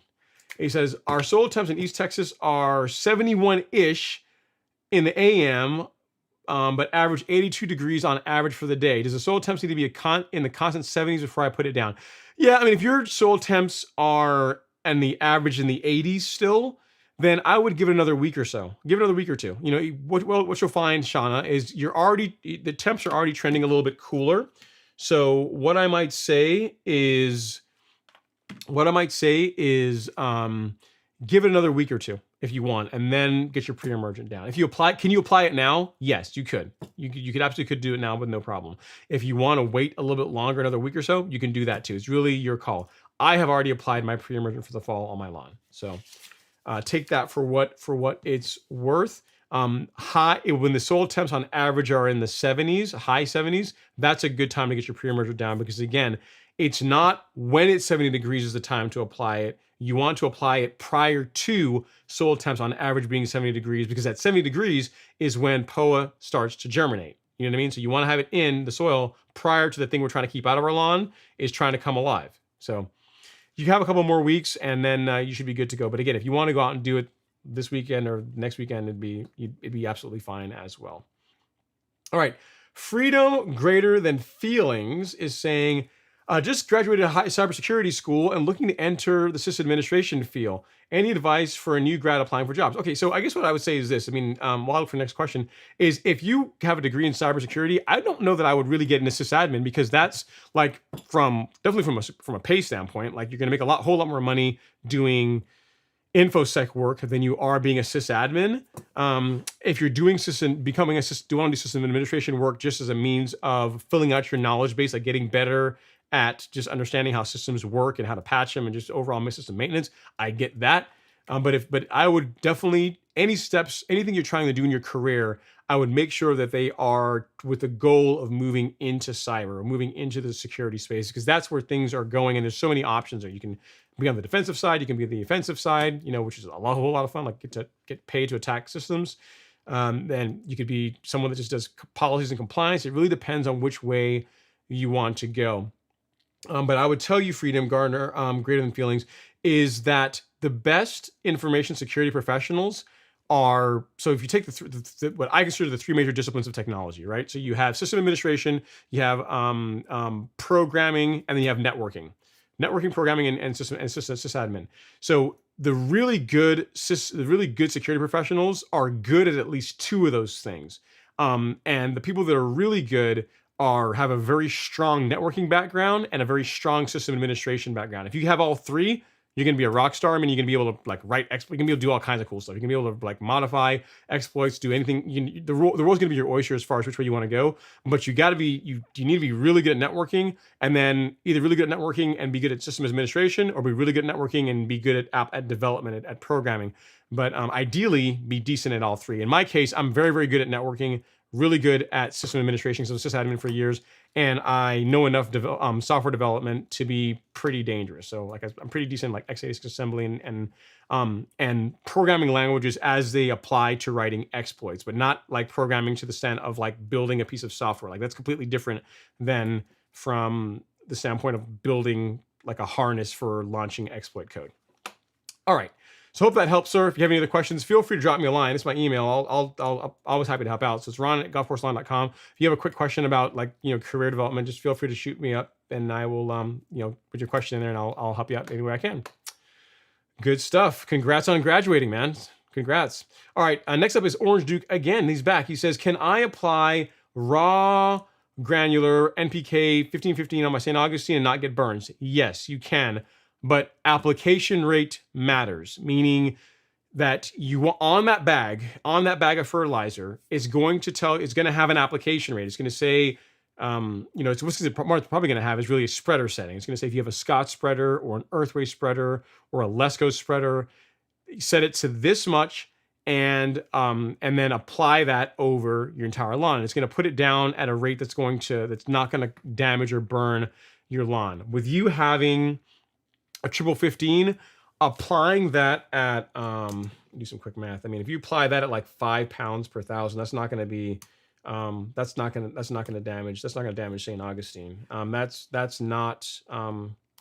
a relatively low rate. Anywhere between 3 to 5 pounds of that product over 1,000 square feet is going to be fine. So the answer is no. If you apply it properly, it's not going to damage lawn, not going to burn your lawn, because a 1515 is not even very high on nitrogen. But again, now if you take the 1515 and you put the entire bag in like a 200 square foot area, yeah, that's going to damage the lawn, right? So you can, but if applied properly, it will not damage your lawn. And again, given that it's such a low amount of nitrogen, it's highly unlikely that you're going to damage it if you apply at the correct rates. So hope that helps, sir. Read the label that's on the bag. On that label, there will be guidance as far as what setting to put on your spreader and how to apply it to get a good result. So hope that helps. TK is up next. He says, it is day 18 after overseeding with perennial ryegrass. I'm in New Jersey. Germination is decent, but I do have some bare spots. Is it fair to say I should throw down some more seed now, or should I be more patient? 18 days, almost 3 weeks for ryegrass. I might throw down some more, because ryegrass comes in pretty quickly. Like when I was growing some in a little planter, like within 5 days, man, it was popping up and starting to go to town. So if you are, obviously you're getting germination. So like you're doing it right as far as the way you're applying it, and the soil is decent because you're getting germination. If I would probably go and put some more down in the areas where you're not getting germination just yet, because 18 days should be enough time for you to start seeing germination in your lawn, TK. I would feel confident about putting more down. Now, if you had Kentucky bluegrass, then no, that's not enough time. But for ryegrass, yeah, ryegrass should have been growing in already within 3 weeks. All right, so Robert Rainey says LG LO. Yeah, you see how he is, right? He's like one of these people that you could just tell he's like kind of you could tell he's cantankerous as a child boy. Goes like 25, just enough to go over the edge. All right. Orange Duke says, please, thanks for answering my questions. I can't tell you how much I appreciate it. Here in Ghana, it's 12:34 a.m. I'll be looking forward to the next show. Well, no problem, sir. Hopefully it's been helpful. I know that a lot of the questions, I'm trying to explain them in a way that makes sense. And that, because I know there may be a slight language barrier. So I want to make sure that I'm explaining it in a way that makes sense. But all I would say is the content that I've given you to watch is going to be helpful. It's going to help fill in a lot of the knowledge gaps that you have as far as how to use a backpack sprayer and how to apply granular fertilizer to your lawn. Once you get the hang of it and you begin to understand it, it really isn't hard. It really isn't hard. But the thing you're doing, which is good, is you're asking questions, right? Because what'll happen is a lot of people just go out and just buy fertilizer, just buy just random products, just throw them on their lawn, and they wonder why they don't get a good result. By asking questions, you're going to, at least, you're getting some insight or some knowledge that's going to give you some areas to go off and research and get better at it. So no problem at all. That's what I'm here for. If you can come beyond, if you can hang out until 12:34 in the morning, I can certainly hang out until 9:34 at night to answer your question. Wait a minute, isn't Ghana in? I'm you know what? I should be better on my, yeah, it's West Africa. So I mean, as I'm saying, is it, you guys are, Ghana's only 3 hours ahead of us, huh? Oh, I thought it'd been more than that. Maybe. I mean, it is West Africa. So yeah. So I get, yeah, the western side. So okay, maybe that's what it is. I was thinking, I thought you'd be like more like 5 or 6 hours ahead, but I guess maybe not. It's only 3 hours, huh? You learn something new every day. All right, so next up is Mike Harvey. He was saying, I was thinking about doing a granular along with liquid prodiamine. Do you foresee any issues with doing that?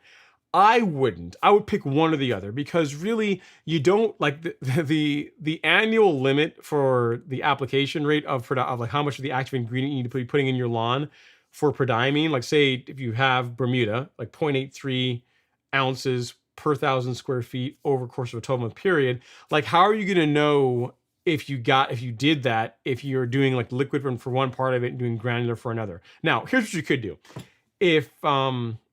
If you are going to apply the liquid at a relatively light rate, so like maybe like half rate or even maybe a little bit less, to where you leave yourself plenty of headroom, and then you work out the math on how much active ingredient you're going to be applying with the granular, then yes, you could apply them both. But what I would not do is do the liquid at full rate and then turn around and go and put the granular down at whatever rate's on the bag, because then you're going to be overdoing it. So in between the two of them, you're staying below the limit for 12 months, then that's fine. But it's just more work, and I don't understand. And I'm trying to think of why, like what the benefit would be. You know what I mean, Mike? I'm not sure what the benefit would be to doing that. It's your call. I personally wouldn't. I would just pick one or the other and just do that and just call it good. But it's as long as you're staying below the annual limit for the amount of active ingredient you're putting in the lawn, whether it comes from granular or liquid, you certainly can do that. It just seems like a lot of extra work for not a ton of benefit. I guess one benefit. I guess we know how to think about it. Let's say you wanted to put a little bit of potassium in your soil, right? Because a lot of the granulars are like a 007 product, right? So if you wanted to put a little bit of potassium in the soil along with your pre-emergent application, I could see then that being a reason why you might want to do this. But then why not just do only granular versus liquid and granular? See what I mean? But there you go. Hopefully that helps, sir. It's your call as far as doing one and then 4 to 6 weeks later doing the other, as long as you work out the math as far as how much active ingredient you're putting into the soil and you're staying below the label rates for the annual limit, which for warm season grass is for Bermuda is 0.83. So hope that helps. So again, just make sure you do the math and make sure you're staying well beneath that limit if you're going to be mixing them. Minasi says, you didn't miss me tonight. I was referring to our email. Yeah, see, I know you were emailing back and forth. I was thinking, man, did I miss him? I don't remember seeing his name in here. So, okay, good. I'm glad to hear that it was by email and not actually in the chat. So cool. Good beans. Good beans. You maybe get a little heart attack there for a second. So thanks for clearing it up for me. Next is Robert Majoros. I can pronounce it properly now. He says, so I have a few small, totally bare 6 by 6 inch spots that over the last few years, grass doesn't fill in. I did a core sample to send to NCSU. What should I ask for? I'm totally stumped. Nematodes. So you have exactly 6 by 6 inch areas that the grass doesn't fill in. I mean, I don't know. I'm not sure. I don't know what to ask them for. The only situations where I've seen where I have parts in my lawn where at the start of the season it's bare compared to the surrounding areas is when I have some spring dead spot going on. But that doesn't last all year. So when I have a spring dead spot, it'll last until late May, and then the Bermuda will slowly make its way in and fill in the area. That will work. In that situation, it will I have it, but I mean, I don't have any spots in my lawn. Well, that's not true. I have two areas in my lawn that never fill in all year round, and both of them are like right at the corners of the patio. And the thing that's common to both those areas is there's a window right there in front of that part of the lawn. And what I think is happening is the grasser always gets pretty dry, and I think what's happening is something that happens to BYD is a reflection. I think it's the light coming off the house is just like really like torching that area because it's just that one spot, and consistently the grass never ever completely 100% fills in those areas. And it's not where, because like for example, this season I've been very particular about not walking along that area, not running the mower on that particular area, and it still doesn't fill in. So make sure there's nothing else in the environment that could be causing it, Robert. You said it's a few of them. In my case, I've got like two, and they're both like literally in the same areas on different sides of the patio. But I mean, check for spring dead spot. I guess send it to them and explain, write them in your message when you write them the email. Ask them to tell them, describe the symptoms, and they may just have a set of tests that they'll run and let you know. I don't know on this one, man. Not sure, but once you do find out, if you don't mind, share it with me. Let me know what they come back with. I'd like to know what the answer was. All right, next up is Crew 2010. Okay, so he's coming back with some more details on his watering schedule. He's watering 3 days a week, Monday, Wednesday, Friday, 3 stations, 15 minutes a station, but it was going through 4 cycles, so a total of an hour at each station. Now I've turned down to 1 cycle, 15 minutes each. Okay, let me see if I understand. So, okay, yeah, so that's a lot of water. So, for example, on my lawn, I don't know what your water pressure is like, but I don't run any zones for an hour. I run, like, the longest zone is like 25 minutes, and that's the one all the way in the back lawn. So, you probably are overdoing it on the amount of water you're putting out. It sounds like you're backing it down now to 15-minute cycle each. That should help. That should do a lot as far as getting rid of the moss issues and, again, just removing the conditions that are allowing moss and the standing water to be a problem. So yeah, we got to the bottom of it, man. That's a lot of water to be putting out for especially 3 times a week. Now, if you told me you were doing that 1 day out of the week, I'd be like, it's a lot of water to run in one time, but sure, that's fine. But to do that 3 times a week, that's quite a bit of water. So back it off and just pay attention to it. Pay attention to see how the grass does. The grass will tell you, when you back off, when you reduce the rate, pay attention to how the grass looks and just judge accordingly. I think what you're going to find is it's going to be just fine. All right, next up is Crew. He says, thank you for answering my question, Ron. Your channel has been a big help. I really do appreciate that, sir. Glad that is helpful. I appreciate you watching the content. I really do appreciate that. Take a sip of my lemonade here while I take a look for the next question.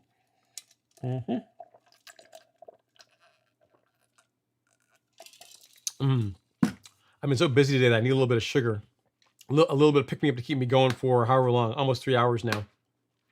All right, Jason Greenlee says, happy Friday. If I planted sod 4 months ago, when is the best time to apply pre-emergent? What type of sod? Depends. If it's Bermuda, I can tell you what I've done. If we're Bermuda, I would not have a problem with applying pre-emergent to Bermuda. That's rooted in, that was put in 4 months ago. If it's cool season grass, you need to wait a year. I would not do that. I wouldn't do pre-emergent inside of a 12-month period. But Bermuda does not. I mean, you're not gonna hurt it. Just make sure you follow the correct rates, and you should be just fine. Again, I tell this story pretty much every week, but I'll tell it again. Is that my lawn was sodded in December. Which, think about it, it's not even an ideal time, not a great time to put Bermuda grass in, right? So it was installed in December, and it still got pre-emergent that following March, April timeframe. So a few months later, it got pre-emergent. In your case, your sod was planted at a good time to do it, which would have been 4 months ago. So been like May timeframe. So May, May, June, July, August. Yeah, so 4 months ago. So like so Mayish time frame, you got all that nice spring rain and heat, and you had all the summer heat to really help the grass grow and root in properly. You're just, I mean, you should be just fine to go with pre-emergent. It's your call whether you want to do it or not. If you're trying to be super, super, super conservative and you want to wait till next spring, you can do that. But if it were my lawn, I would apply pre-emergent because I really hate POA.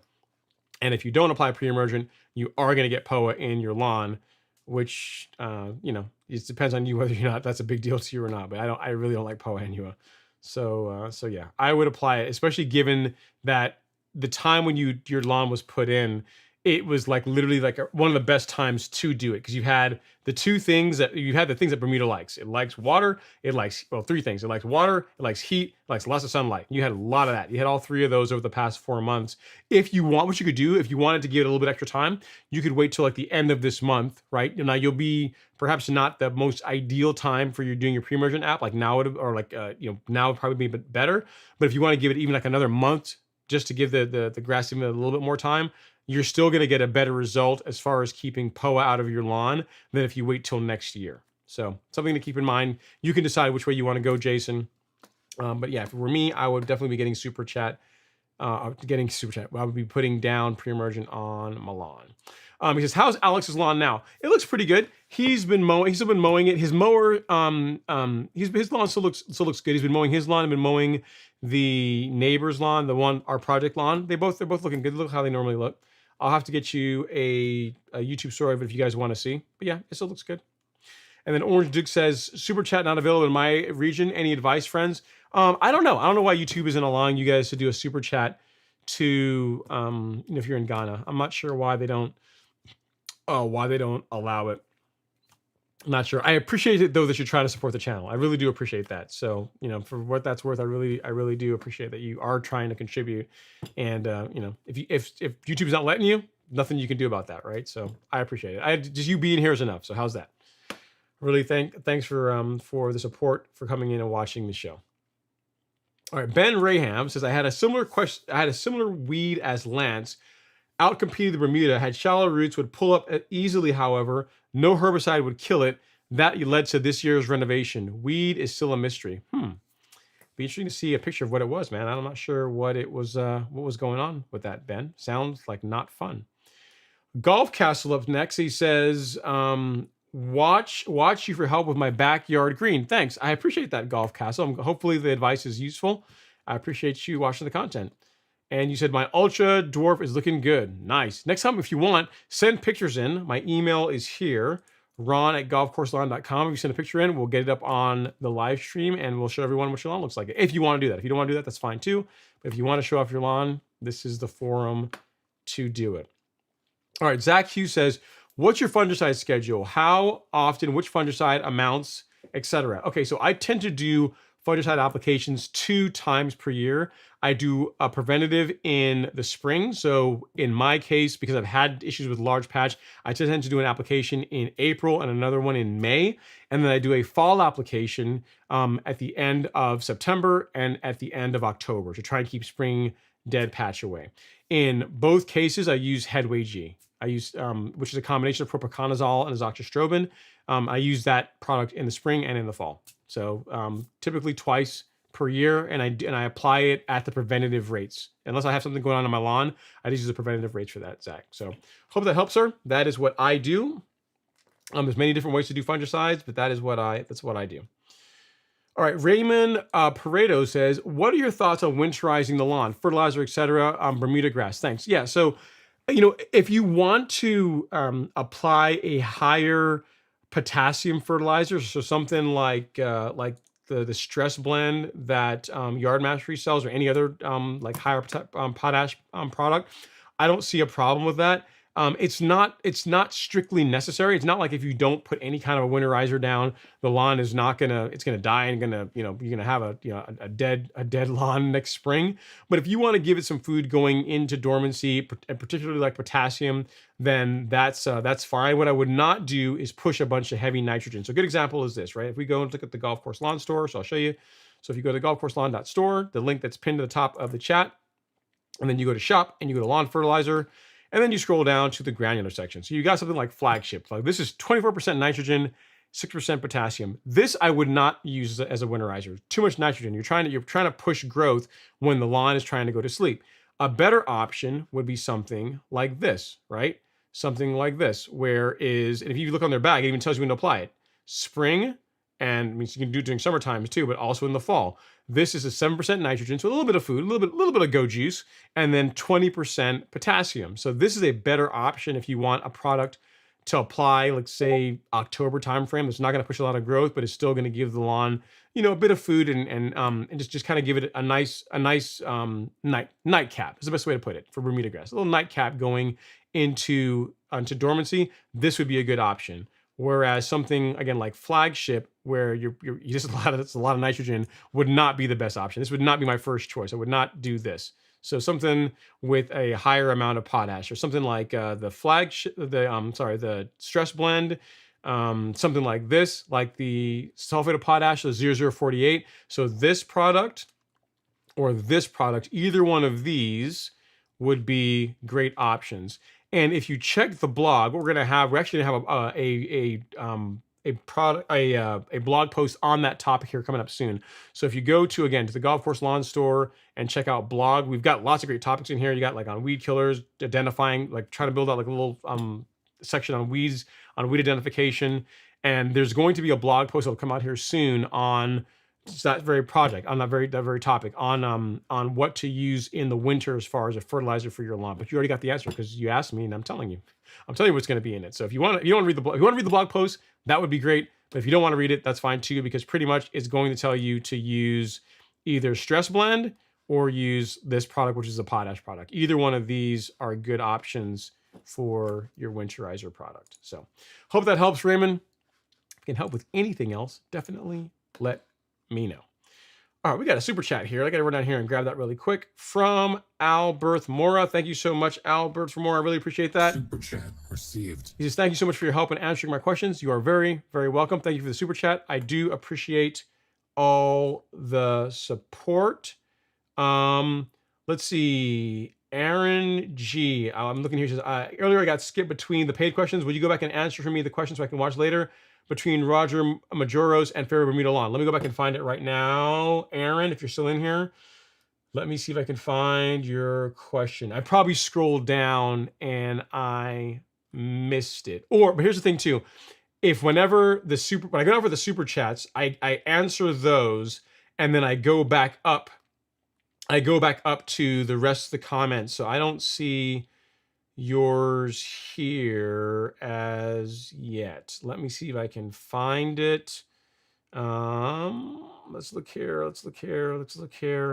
Aaron G, I don't see your question. I don't see you anywhere else here as yet. Yeah, I don't see anything from you, man. If you don't mind answering it again or putting your question in again, that's what a lot of people tend to do. I don't see a question that I missed from you in the chat, unfortunately. So I'm sorry about that.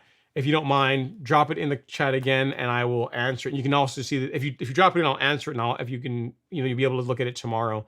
But I didn't intentionally skip it, so apologies for that. All right, next up is, let me see where I left off. Let us see here. So I gave my fertilizer schedule for Bermuda grass and winterizing, and then Derek is up next. He says, Ron, love your pre-emergent video you made on Princep a few days ago. Can Princep be used in the spring as well, or is it only good for the fall? Thanks. I don't see reasons why it could not be used in the spring as well. Typically, it's used in the fall, though, because it's really good when mixed with image and prodiamine for keeping POA away. Because remember, the whole idea behind that combination, like, I don't really care. I don't really care about the other weeds that are a problem, because they're not really as bad. Like clover and some of the other cool season weeds are not nearly as bad as POA. The whole idea behind that concoction is to keep POA out of warm season grass. I don't see any reason why you could not use it in the spring as well. Just make sure you read the label and ensure that overall the amount of product you're putting down, the amount of active ingredient you're putting down, is not exceeding whatever the annual limits are for Princep. I don't know the annual limits for that one off the top of my head, but just check the label. And to answer your question, no, I don't know I can't think of a reason why you would not want to use it in the spring if you wanted to. So yeah, I'm glad that you found it useful as well, Derek. So glad, thanks for the support. I'm glad you found the video to be useful. I tried a different format as far as doing like a video in a live stream format. We'll see if that works, if I can do more of that in the future. You guys seem to like it, so we'll see if we can do more of that. It's a lot of work to set up, believe it or not. So that's why I don't do it nearly as much. It takes a lot of, if you say how much stuff I have to move out there to make that happen, you just be like, you're crazy. You should just make a regular YouTube video. And I'd be like, yeah, you're right. Next up is Mike. He says, I was going to do liquid pre-emergent this weekend, but a lot of rain forecasted in upstate South Carolina. So might change just putting down a granular that I found in storage. I don't know, Mike. I mean, like water, like rain is good. Like when it comes to pre-emergent, that's a good thing. You know what I mean? Like whereas like a heavy rain for right before a post-emergent application, assuming it's like a foliar post-emergent, not a great thing. But for like pre-emergent, you want rainfall. You want, if you could literally apply pre-emergent and get like half an inch of rain, like a day or two later, that would be the perfect, that's awesome. That's exactly what you want. It saves you from having to run irrigation, right? So it's your call. If you want to wait, you can, but I would get it put down. Because remember, the pre-emergent needs to get down in the soil to work. It's not like a post-emergent herbicide that's it's foliar based, something like Celsius. Like you would not want to go apply Celsius and then have it rain like an hour afterwards and like an inch of waterfall. It would just, you're gonna get not as good a result versus letting this dry on the leaf, on the foliar. But like something like Princep or Prodiamine or dithiopyr, any kind of pre-emergent, like you want that to get watered in. So it's your call. But water is your friend. Rainfall is your friend when it comes to pre-emergent. Rainfall is definitely your friend. Golf Castle is up next. He says, I applied T-Nex, my second app this morning based on your methods, hoping for the best. You should get a good result, Golf Castle. Just remember, if you are doing the split application where you're taking your monthly rate and breaking that into 2 apps, make sure you're dividing it in half. So if the app, in other words, if your monthly application rate, we'll use Bermuda as an example, if is a 1/4 ounce per month, then you would not want to do a 1/4 ounce every 2 weeks. You want to do a 1/4 ounce. You want to take like whatever you would normally do, divide that in half, and apply that like beginning and then again in the middle. So as long as you're doing that, you should get a great result. Mike Harvey is up next. He says, how long after I spray would it need to not rain if I do a liquid application? Okay, so I'm trying to see if I'm understanding you right here, Mike. So you're going to do liquid pre-em. Okay, so if you're trying to do liquid pre-emergent, you want to do it when there's rain in the forecast. Like that's the goal. Absolutely. So because your follow-up question here where you say, how long after I spray would it need to not rain if I do a liquid application? If it's pre-emergent, again, if we're talking about pre-emergent, then you want literally, if you could apply the pre-emergent and it rain an hour later, that would be perfection. That'd be a wonderful thing. Now, if you're talking about post-emergent applications, so if you say you're spraying for broadleaf weeds or for POA and you're using something like this, like the Celsius Certainty combination, you would not want it to rain immediately after applying these. You want these to dry. You want, 6 hours, several hours of dry weather for this to dry on the leaf. And ideally, you'd be using a surfactant with that to really help it adhere to the plant leaf. You want that period with no rain to get the best result with these types of herbicides. With pre-emergent, it needs to get in the soil. So like timing your pre-emergent application around when it's going to rain would be ideal, if that makes sense. So hope that helps. Assuming I'm reading your question properly, you want it to rain right after pre-emergent if you could, right? But whereas post-emergent, not so much, but pre-emergent, yes. C Hill is up next with a question. He says, hey all, Ron, I live in the RDU, I guess is RDU around Raleigh-Durham area. Okay. RDU, NC area. My plan is to seed with Kentucky bluegrass in about 2 weeks. I'm wondering when would be the best time to put down pre-emergent. Thoughts? Okay. So if you are planning to seed your lawn with Kentucky bluegrass, you would not apply pre-emergent. So here's what your options are going to be, C Hill. If you have weeds in your lawn actively, right, and you're trying to kill like weeds in preparation for your seeding project, a good option, I don't know what kind of grass. Do you have Bermuda? So you have Bermuda and you're trying to do, are you trying to overseed with Kentucky bluegrass? At any rate, you don't want to do pre-emergent. Pre-emergent, if you do pre-emergent and then you go and try and seed a lawn, you're working against yourself. Because the way pre-emergent works is as soon as the plant tries to grow roots, it inhibits that. It inhibits the grass, weeds abilities, but also most grass seeds' ability to grow roots. So you would not want to apply pre-emergent if your goal is to overseed your lawn. In your case, you're going to want to control weeds with post-emergent herbicides. So something like Celsius, like Certainty, an appropriate herbicide for the type of weed that you are trying to control. But now here's the thing. Now, once you now get into the point where you've got KBG in the lawn, you got to be careful, because now you got a cool season grass in the lawn, and you got to be really mindful of what kind of herbicides you use. So that's where something like, I want to say like Blindside, it depends on the weeds you're trying to control, could work, because it is safe for some warm and cool season grasses. So that's where you need to be careful about what kind of herbicide you use once you start mixing cool or warm season grass types. To answer your question, you would not do pre-emergent if you are trying to seed your lawn. If your goal is to get your KBG overseed to really take and get the best result with it, you would not put pre-emergent down, because you're going to be working against yourself if you were to do that. So hope that helps, sir. Your best bet for controlling weeds is going to be to use post-emergent herbicides, ideally one that is safe for both warm season and cool season grass. You're going to be dealing with both of them once the KBG germinates. So hope that helps. Golf Castle's up next. He says, I'm still running half rate for the second app. Am I being too cautious? No, you should be doing that. If I'm understanding the question properly. Okay, so the rate for PGR we'll go through this again. The rate for Primo for Bermuda. Let's say you have a Bermuda grass lawn. Let's say you have a 4,000 square foot lawn. And I always say use that number because it makes the math easier for me.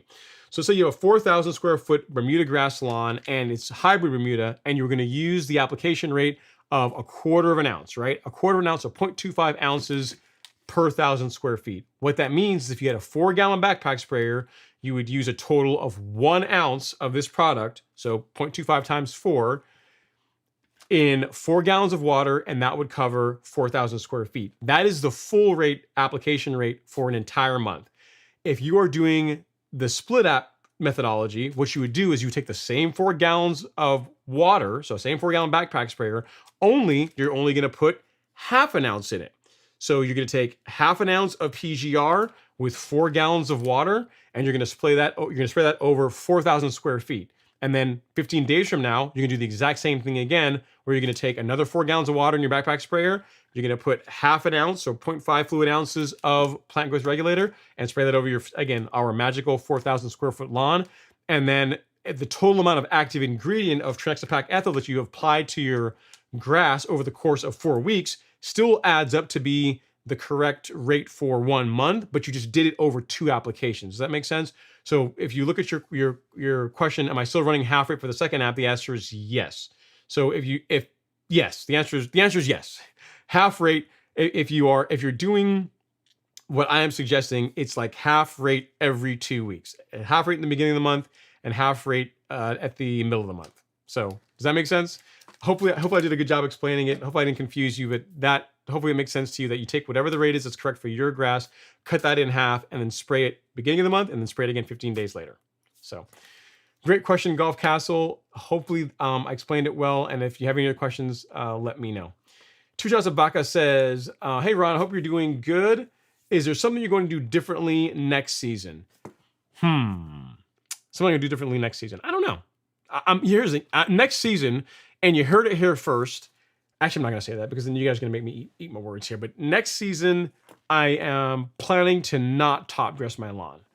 I'm planning to just to mow it and have fun and do other stuff. I have enough content that I should be able to just do some videos on top dressing. But I am planning to not top dress my lawn next year. Now, you heard it here today, September 9th, 2022. Hopefully, I don't have to eat crow and you guys throw that in my face when like May time comes around. I'm out there looking at the lawn. I'm like saying, you know what? Maybe just a light top dress. That's all it needs. And you guys remember, hey man, you said you were going to do it. But yeah, next year, as far as that goes differently, no, nothing really planned. I plan on, because I now have the Allet, I plan on doing a lot of the cultivations throughout the entire season. So doing the turf raking and verticutting, once I start the season, just continuing that throughout the entire season. Not a ton else that really comes to mind at this point. I've toyed around the idea of doing a renovation. maybe changing the grass to something else, like a Tahoma or something else. But that's a ton of work, quite expensive, and probably the part that would be the most painful is I'd have to top dress it again afterwards, right? Because I'd ruin all the nice smooth work that I did. I mean, it wouldn't be completely ruined, but it would need a top dress after I was done, right? So I don't know. I haven't really decided yet. Nothing really planned at this point, but yeah, I wouldn't. I'm planning to do actually a lot of mowing, a lot of really boring just lawn maintenance stuff next year. That's the plan. But you guys know me. I'll get the itch, and then I'll be out there probably throwing sand on the lawn again. We'll see. And then Paul Courtney says Mesa opens up with temperature. Yep. So there you go. So that's a good point. But it doesn't maybe I'm hoping I'm not mistaken on that. But doesn't the Proscape also contain the Mesa as well, Paul? I thought that both Proscape and Country Club have Mesa, which is their for these who don't understand, like Mesa is Lebanon's like this their methylene. It's like this is their slow release methylated urea that they use in their product. It's like a homogeneous pro like they use. So in other words, in this bottle of Humic Max, you see the little blue dots? That is Mesa. That's their slow release nitrogen. So, but I think both Proscape and Country Club have that though, Paul. I believe so. All right, there we go. Let's see here. Let's see. Ken Kong says you're suffering on your production so much that your content is suffering. No mushroom answers, I suppose. Yeah, I did. Ken, I gave you an answer. I mean, here's the thing. Remember, I worked through the questions and the order they come in. I would not for mushrooms. I wouldn't do anything about it. There's nothing to do. There's nothing really to do on mushrooms. I would not go out and try and find a product to try and eliminate mushrooms in your lawn. It's not an issue. When I had them in my lawn, I didn't worry about it. When Alex gets them in his lawn, he doesn't really worry about it. They just nothing to worry about. Nothing. It's not a cause for concern, in my opinion. Okay, Higgy Pop is up next. He says, I have a Bermuda grass here in Cumming, Georgia. What's the best granular pre-emergent to use in the spring and fall? There's a tons of different options, Higgy.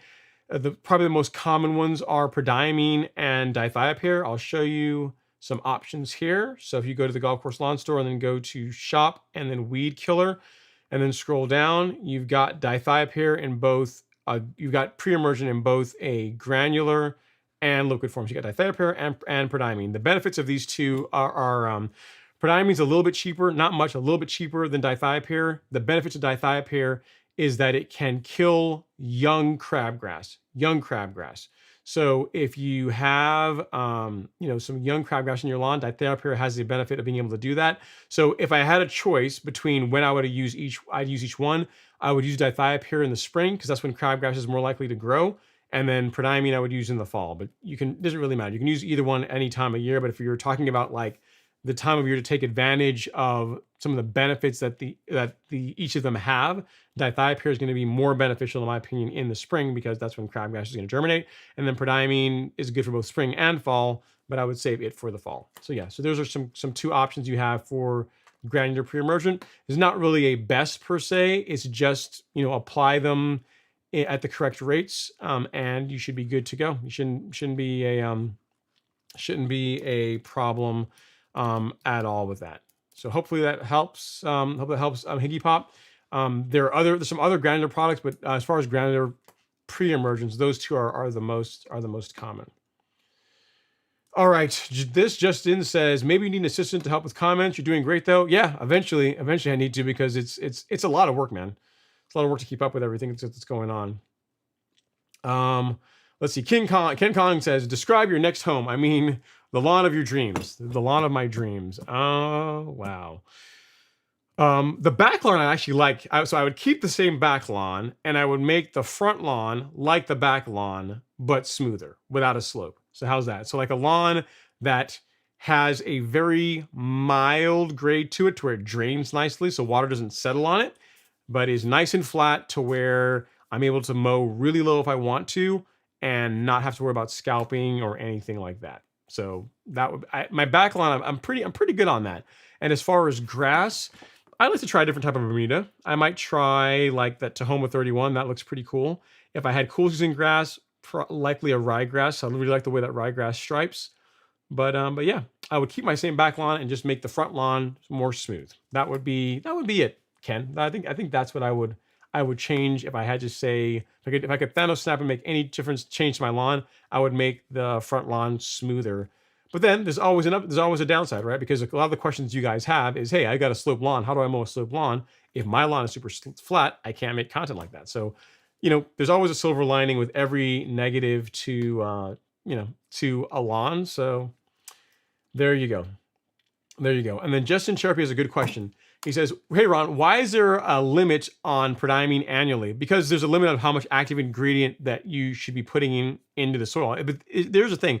There's an annual limit on most herbicides. There's an annual limit on most products. Like if you look up the amount of PGR, like say even like Primo Max, like even with this, there's a limit of how much of this you need to be putting into your be applying over a course of a season. If you look up like Celsius on all the labels, they will have a limit. They'll say, do not exceed this much per acre over in the course of a year. So prodiamine's no different. So you just want to follow that rate. You want to follow the application rates, because much more than that, one, you can have a negative effect. Meaning you can have a negative result as far as it potentially damaging your grass. And you're putting a lot more of this stuff into the soil than you really should be, right? Because this stuff leaches out of the soil eventually. It could get into the water table and cause problems. I mean, in general, there's a reason why the manufacturers give you or specify annual limits for these products, and it's not just for pre-emergent; it's for everything. Like again, even pre-emergent or for aceleprint or insecticide, all of them have limits of how much of it you're supposed to use every over the course of a year. And you think about it, most things in life have limits. Like if you think of like anything healthy, like water, if you drink too much water, it's bad for you. You drink like vitamin C, it's good for you, but too much, if you have like high amounts of it, it can be very bad for you. So everything that we consume has like a nominal range where this is like this much is not enough, this range is good. Much more than that, it becomes toxic or even deadly in some cases.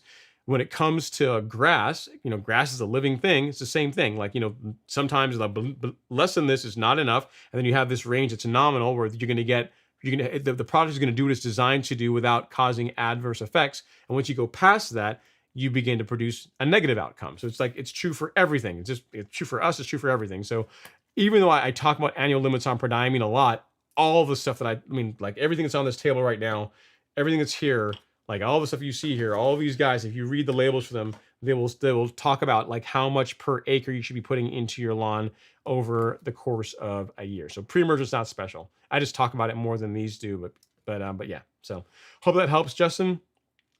Next up, we got Devin in the house. Devin, he's saying, enjoying tonight's turf talk. Good stuff as always, guys. So Devin is a rock star when it comes to cool season grass. He's a golf course superintendent out at, what is it? The I always mess it up. It's the course at Flying. No, it's the course at the club at Flying Horse. I think the club at Flying Horse or something like that. Out in Colorado. Really, really nice course. You want to see a really nice golf course, really nice sweeping, nice fairways. Just take a look at the shots of it, the pictures of it. It's a really nice course, and he's nice to grace us with his presence. And then Ken Kong, I answered your question earlier, but yeah, you shouldn't worry about mushrooms. And here's the thing, dude. Sometimes if it takes me a while to answer, it's not because I'm ignoring your question. It's that literally I work through them in the order they come in. So sometimes if you ask the question, it might be even like 20 minutes ago, 30 minutes ago, an hour ago. I'll eventually get to it, but I work through them in the order they come in. So the only way to get your question answered faster is with super chats. Like I try to prioritize those, but I'm not ignoring your question. But if it takes me a while, it's not because I'm being a jerk. I'm just trying to I'm trying to ignore you. It's just I'm just working through them in the order they come in. But to answer your question again, mushrooms, no, I wouldn't worry about it at all. Nothing to be concerned about. Would not worry about mushrooms. All right, let's see what else as we go down here. I'm running down to see where else we can go.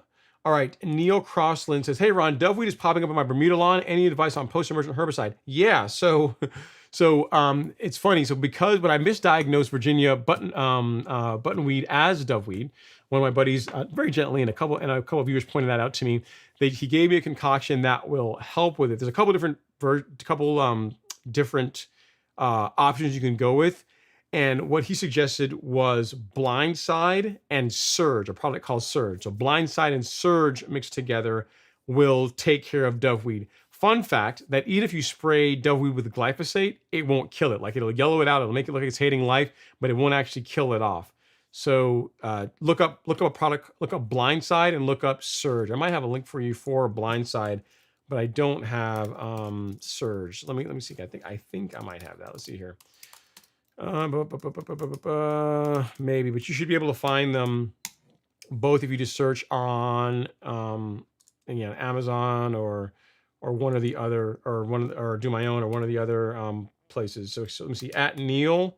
So this is Blindside there, and then with that you want to mix with it a product called Surge. That's what a good friend of mine who said, yeah, dude, you can throw Celsius at doveweed. It's going to yellow. It's going to, so this is it. This is a good example. This is Celsius against doveweed 1 week later. So this was doveweed last week, like right after I sprayed it.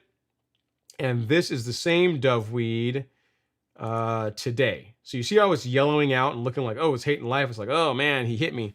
But according to what I've been told, it's not really going to kill it. He told me I'm getting a pretty good result as far as the yellowing, but it'll get a little more yellow than that, but then it's going to come right back. It's not going to kill it. This is giving you these, tried a lot of different combinations, everything from, glyphosate to, again, a bunch of different herbicides. That's what he does for a living. He said Blindside and Surge, like mix those two together. That will get rid of it. That will kill it. So give that a shot. I gave you the link for Blindside. I don't have one for Surge, but the same place where you find Blindside, if you just look for Surge in their search, you'll be able to find it. It's not an inexpensive combination. I will tell you that. Like Blindside's expensive, man. Like the price of it's gone up. It's well over $100 now. I want to say it's like $130, $140, maybe a little bit more. And then Surge is around the same thing. So it's going to be expensive, but for both of these, but that will do it. That will knock it out. All right, next up is Half. He says, hey, Ron in chat, what's going on, Half? What's hopefully that helps again. And then let's see, King Kong. Let me see. Let's see here. King Kong says, what is the goal of all those chemicals? Serious question. My yard is weed-free Bermuda, just a few mushrooms. So it depends on which ones you're talking about, Ken. So I can walk through them for you. So the idea behind pre-emergent, right, behind this is to keep weeds out of your lawn. So it helps prevent a lot of the common weeds that will infest your lawn, like crabgrass, spurge, poa, from being a problem in the first place. So you don't have to spend money on more expensive products like these, like Certainty and Celsius, to get rid of them. So these guys are really post-emergent herbicides that will kill weeds that did not get prevented with this. So really, if you're talking about a program, pre-emergent, I think is, if you're living in a part of the world where you can actually use it, it's a great product because it helps prevent weeds in the first place. And then as far as something else I recommend, which is growth regulator, this is great if you are, especially if you're cutting your grass shorter, because remember, the shorter you cut your grass, the more frequently you have to mow it to keep it green between mowings, right? Because the 1/3 rule says you're not going to cut off more than 1/3 of leaf between mowings to keep the grass looking nice. So if you're mowing your grass at 1 inch, that's like 1/3 of an inch you can cut off and keep the grass looking nice. If you're like a lot of us and you're mowing the grass at 0.75 inches, or some people that are really hardcore are mowing at 1/2 inch or less, like you're talking about, 1/4 of an inch or 1/16 of an inch. You're talking about, or not 16, but 0.16 inches. You're talking about not very much leaf that you can remove and still have the lawn become green between mowings. Now, if your lawn is taller, like say you're mowing your grass at like 3 inches, then do you need to use growth regulator? Not really. Is fungicide are you as likely to have disease problems in your lawn as if you're cutting your lawn very short? Not as much. So you can omit some of this stuff if you are mowing a lot taller, but as a general rule, the shorter you go with your grass, the more you have to do to keep it looking nice between mowings. Because you gotta remember, every time you mow your lawn, you are injuring it. So if you're mowing your grass, let's say 3/4 of an inch, 1/2 inch, you're out there mowing it every couple of days, every other day. That's why keeping your equipment super sharp becomes really important, because if you don't do that, you can produce conditions where disease can be more of a problem, and that's where fungicides come into play, right? So doing a preventative fungicide in the May-June timeframe is a good idea to keep disease out of your lawn. So it's one of these things that if you're really doing a lot where you're just mowing shorter, that is when a lot of this stuff comes into play. If you're mowing your grass really tall, I still think a preventative fungicide and insecticide is a good idea, but PGR, not strictly necessary, because you're not going to be mowing the grass. You don't obviously care about the grass growing slowly because you're letting it get pretty tall in the first place. But everything else, yeah, I think it's still valuable. Pre-emergent is still valuable. It's your call whether or not you want to use. If the only thing you have in your lawn is just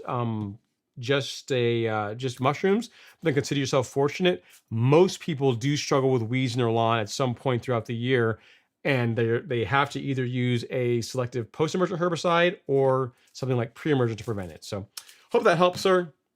I want to answer your question, and if I can help with anything else, let me know. Appreciate the question. Okay, next up is Fairway. He says, yeah, Ron, we're cool, man. Anything new coming to the golf course lawn store, and what granular have you been using? Yes, I've been putting down Flagship, and I had a little bit of I had a little stash of Humic Max left that I've been burning through.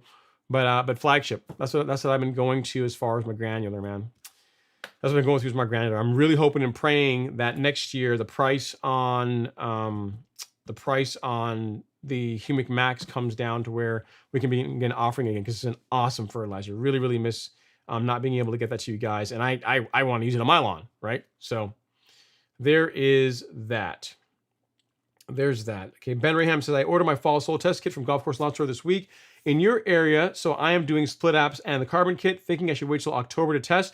Yeah, that's fine. Well, the reason why I'm a fan of doing it in the fall, Ben, is because if your soil requires, if the pH is trending low, which in our area tends to be more acidic, or that's what in our area, like we tend to have to do lime apps in the fall. Doing your soil tests in the fall timeframe gives you enough time to, one, if you find out that you need lime, gives you plenty of time to apply that and have it react with the soil and get your pH back to where it needs to be, so that whenever springtime rolls around, you're in great shape, ready to hit the ground running, and you're off to the races. So that's a big reason why I'm a big fan of a fall soil test. But yeah, waiting till late October is absolutely fine. No problem at all. No problem at all with that. Half says, what is the best Bermuda seed you can, what is the best Bermuda seed, and can you start a lawn with it? Also, can you have a Bermuda lawn without real mowing? So which grass seed is the best really depends. So a lot of people like Yukon, some people like Rio, some people like Monaco, some people like Yukon. There's a lot of great options as far as Bermuda grass seed. It really depends on which one fits your eye half. There's not really a best per se, I would say. As far as can you have a Bermuda lawn without real mowing? Yeah, I mean, there are I don't know, probably 100-fold people that have Bermuda lawns that do not real mow it versus people like us that real mow it. So most Bermuda lawns are not real mowed. Like most of the lawns in your neighborhood, if you live in the Southeast United States that have Bermuda, chances are they're not being cut with a real mower. They're being cut with a rotary mower. So yes, you absolutely can have a Bermuda lawn without real mowing. It's not a requirement. It will look best if you real mow it, but it's not like if you cut Bermuda with a rotary mower, it can't look decent. Like you look at like BYD's lawn, like Bermuda Grass Central. If you go look at his lawn has always been cut, at least to my knowledge, has always been cut with a rotary mower, and it looks great. Looks really good. I've seen his lawn in person. It's a great looking lawn. It's mowed taller than my lawn, but for a lawn that's cut with a rotary mower, it looks really good. It's a lawn that most people will be very proud to have. It looks better than any of the lawns in his neighborhood, right? So yes, to answer your question, yes, you can have a Bermuda lawn without a real mower, but it will look better if you are real mowing it. All right, and Aaron, I did not find your question as far as what Roger, the question after Roger, I'm looking for it, and I just really don't see it. I'm looking here, I'm gonna look one more time, but I don't see your question in the chat. You're probably trolling me, man. You're probably trolling me, and if you are, you're winning. You're winning because you have me go back here and look twice.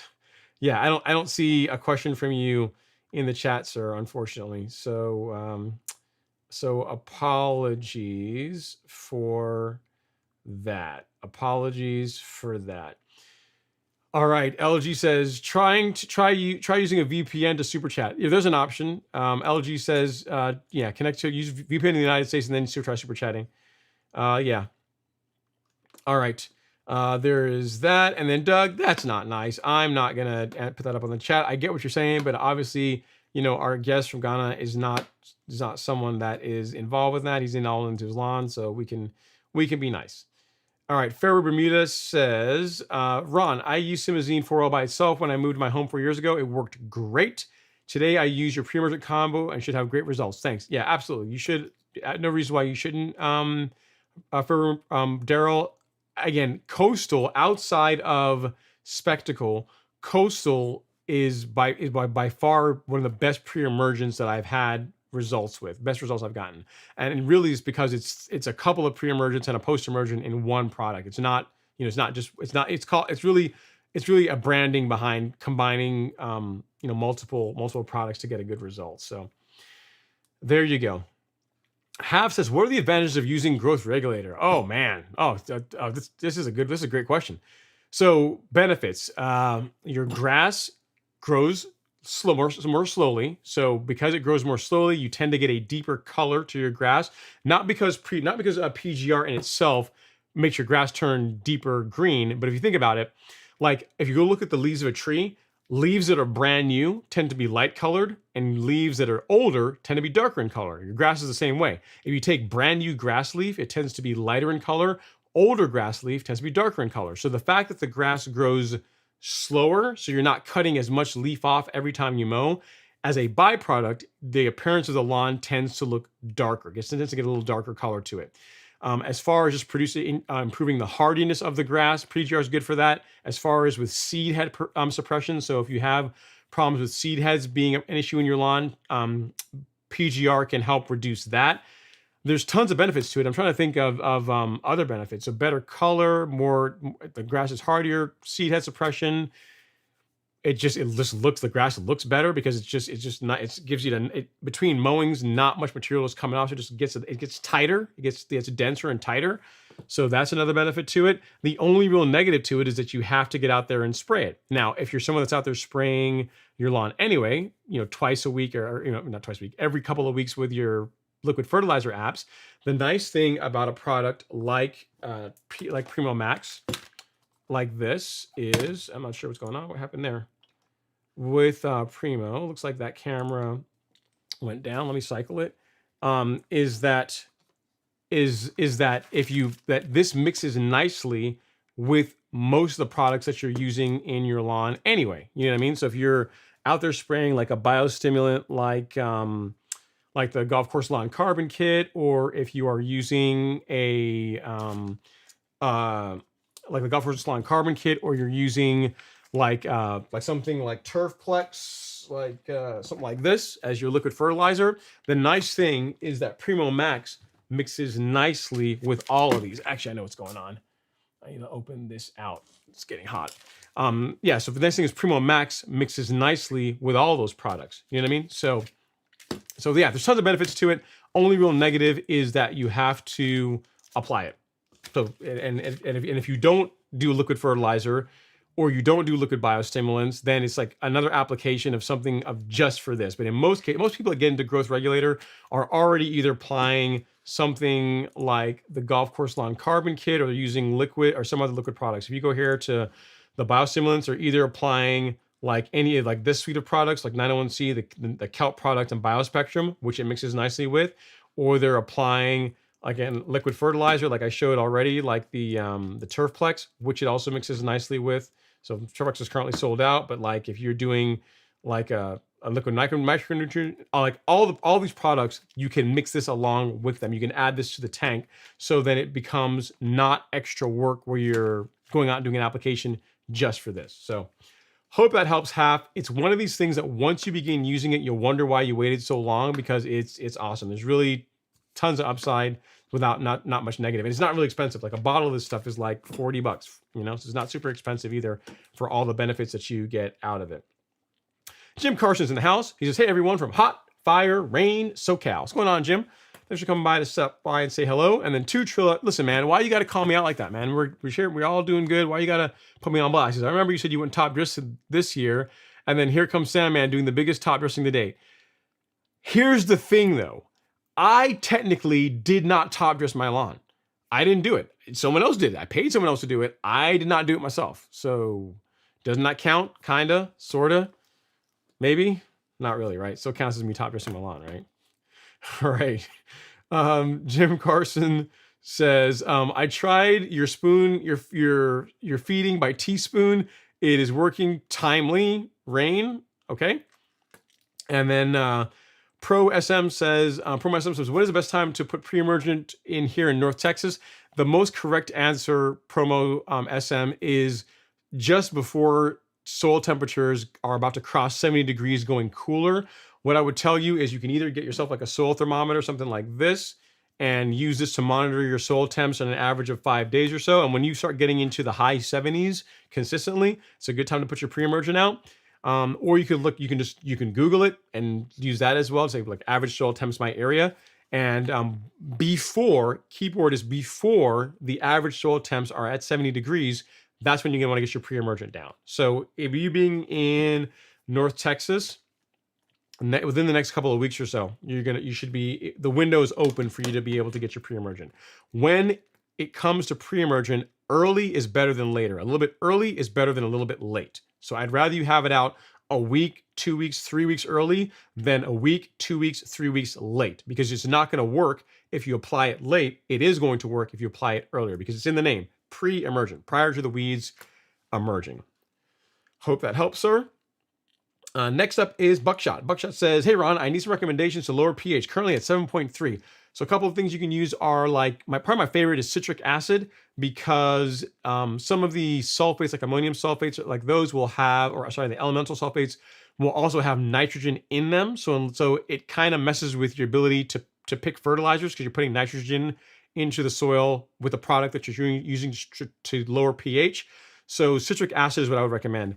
If you want to see a really cool video series on that very topic, Soil Lab, the guys that are affiliated with My Soil, did a great video on a series on soil pH where they took some soils that were acidic, so low soil pH, and then soils that were alkaline, high pH, and they gave a couple of options for raising pH on the acidic soils, and then a couple options for lowering pH on the alkaline soils. They did it over a course of a couple of months. It's an awesome series to watch, really easy to watch, not super overly scientific to where you can't understand what's going on. And that's what made me a believer in using citric acid, because you get a lot of the benefits for lowering pH without what I consider to be a negative, and the fact that some of the sulfates have nitrogen in them, and that, which is not a big deal if you don't mind fertilizing your lawn using that. But most people have a fertilizer of choice that they want to use. It has like some other additives, like their irons and whatever else you want, right? So if you can lower your pH without introducing any of the macronutrients, I find that to be a plus. But that's my personal preference. But anyway, to get to that series, check it out here. I will link that in the chat. So watch that series from Soil Lab on pH, and you're gonna learn everything you're wanting to know, and then some, as far as options for either for bringing it up, or in your case, lowering it. All right, Mike CS says, does grass always grow where you're from? Oh, you're talking about where I'm from, originally in the Caribbean? Yes. So in the Caribbean, like on the island that I grew up on, St. Eustatius, the grass is like that, is year round. Grass it doesn't really go dormant. It's green all the time because it's hot all the time. Like I think as far as like the low temperatures, if it gets into like the high 60s, that's cold. That's as cold as it really gets. It doesn't really get anywhere near like the we don't have the temperature fluctuations that you have in the States. So yeah, it's grass. There's grass there, and it grows year round. You got to cut your grass year round on Statia, or you don't have to, but it'll just get long. But yes, it grows year round. Let's see. Oh yeah. Notice. Doug says, yeah. I don't mean why he's doing it. That's why YouTube blocks it. Yeah, it could be that, because they can't track where the money's coming from. Could be an option. Doug 350Z, you're absolutely right. That's definitely potentially why. And then let's see here. Promo SM says, do you recommend dithiopyr over prodiamine for a fall pre-emergent? Not really. Either one of them you can use and can get a great result. If you think about where each of them shines, prodiamine will work great in the spring. It will also work great in the fall. In my opinion, dithiopyr is a better option for the spring, because unlike prodiamine, it has the ability to kill young crabgrass. and crabgrass germinates in the spring. So if in other words, if you could only choose to use one each time of year, I would opt for prodiamine in the spring, in the fall this time of year, and I would use dithiopyr in the spring because in addition to it being a preventative product, it also has the ability to kill young crabgrass. That's the reason for it. But you can literally use either one at either time. If you've got a bag of dithiopyr laying around and you want to use it now, or you got a good deal on some dithiopyr and you want to put it down now, that's going to be perfectly fine too. But that's my reasoning why I would say if you had a choice, using dithiopyr in the spring gives you a couple of benefits that using it in the fall does not provide. So hope that helps. Mike Harvey says, okay, I understand. Rain is good for pre-emergent. I will spray my purple grass tomorrow before the rain. So there you go. I'm glad we got that sorted out, Mike. Yes, pre-emergent and rain, good. Post-emergent and immediate rain right after, bad. Post-emergent, rain and PGR, bad. So there you go. So there's our good and bad matrix. But pre-emergent and rain, generally a good thing. So hope that helps, sir. And guys, with that, I think we've gone through everything, and we have come to the end of our live stream, the end of our show. All the questions that you guys have come in, have brought in, and we've answered. I really do appreciate that. All the great comments and questions and all the feedback from you guys. Really, really do appreciate it. It was a great show. Let's see. So get out there and do something fun in your lawn this weekend. You know, we have pre-emergent in stock, prodiamine in granular and liquid form, dithiopyr in granular form at the Golf Course Lawn Store. Check that out. If you guys are looking for your post-emergent options like Celsius, like Certainty, we have those in stock as well, in addition to having them all combined in a kit that includes some surfactant and marker data to make it fully easy for you to get a great result getting rid of weeds in your warm season grass. And of course, there's always Primo. For you cool season guys, get your Primo. Keep your lawn looking tight and short this fall. With that, guys, I really do appreciate all the love and support. And I think that's all I got for you guys. Until next week. So, again, have a great time this weekend. Work in your lawn. Watch some football. Watch some Formula One. And I will see you guys next week. Have an amazing weekend. Take care.